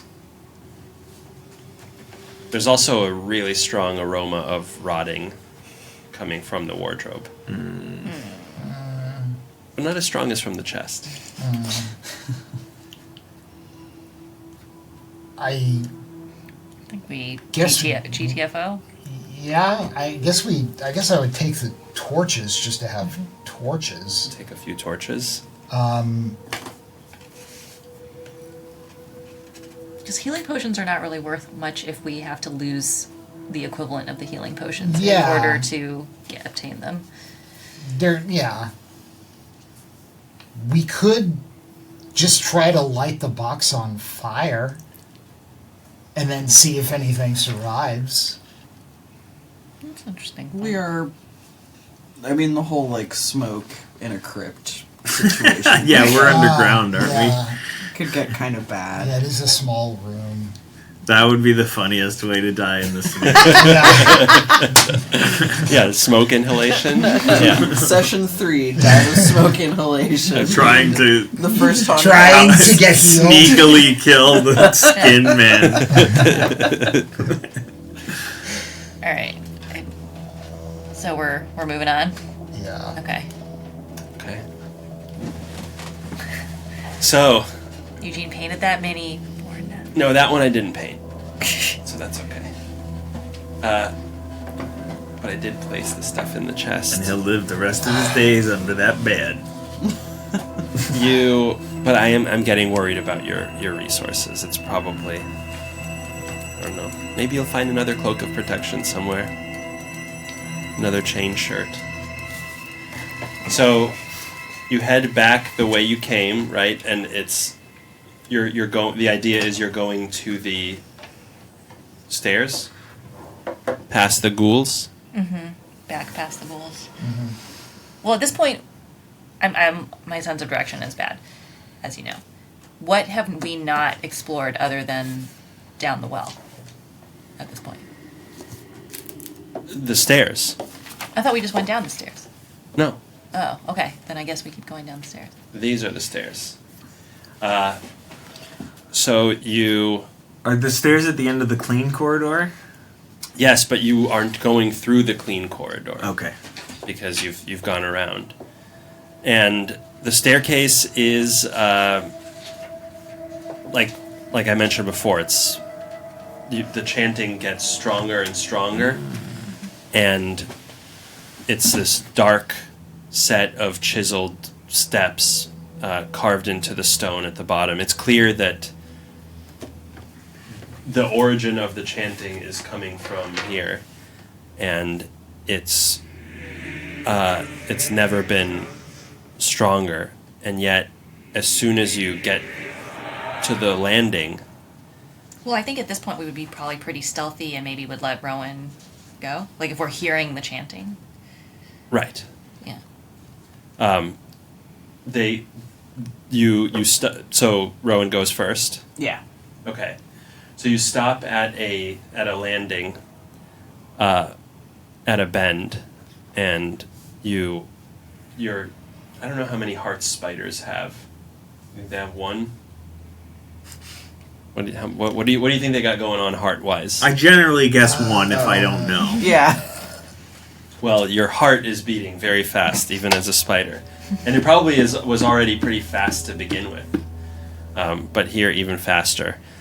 And there's this thin, wafting mist clinging to the ground, and the beams above you that are supporting the ceiling are groaning under the weight of the house and the crypts that you've just been through. What you see is a room carved with small chiseled alcoves, and it looks like there's sort of a trinket in each of them. And then there's a corridor with a sagging ceiling that's leading to the south. Here, I can just show you. Let's take you over there.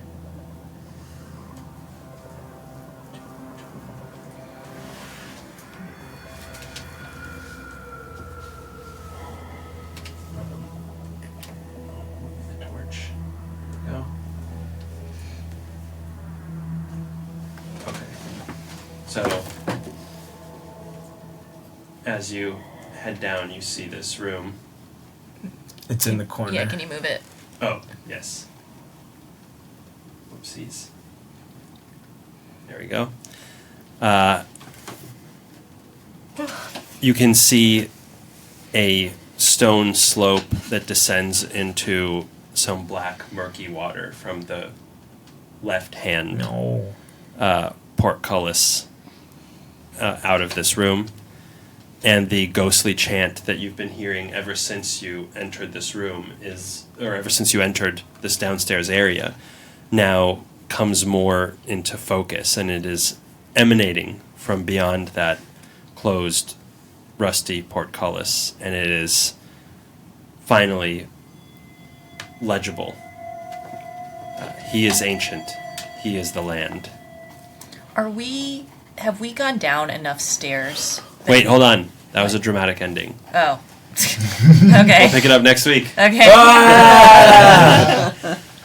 Okay, wait. You may ask your question now. Have we gone down enough stairs that we are at the same level as the room? Yes. Okay. Interesting. I thought you were going to say, have we gone down enough stairs that I can activate my stairs ability? I'm feeling like I have so few abilities. Oh, and that's another floor, so you have... I mean, I have abilities, but I do, no damage at all when I use 20 them. minutes left. Oh, no. Oh, Yeah. Damn. And no resources. and no rest. Got some Low-level resources. druids are a challenge. This will be difficult. Yeah. Yeah, and 8 HP. Uh-oh. How many spell slots do you have? I have one left. And you have no rage. No rage. And you have No spell slots. no spell No slots, wild nor shape. wild shape. And he's strained. I can take on 4 more strain. I'm Okay. still less than half of my strain. I think. No, wait. We did a short rest after the encounter at the gate, right? Mm-hmm. Where we fled from the wolves. Yeah, I have one more wild shape charge then. Okay, Oh wait, that was only a short rest? yes, you have Yeah. no long rests. But then I did too many short rests. No, why? With the other Because I 2. did 3. You've used 3 hit dice. Yeah. I think you've only used 2. You used 1 the first time and 1 the second time. No, but remember I napped? Yeah, that was a short That's the rest. second time. Okay. Yeah. But then what about... Oh, okay. I've you've only had 2 napped naps. once. Oh, okay, okay. You've napped twice. You've had 2 naps in the house. Okay. So yes, nap counts are consistent. Okay, thank you, Bye-bye. everybody, for viewing this very special show. Okay, bye bye.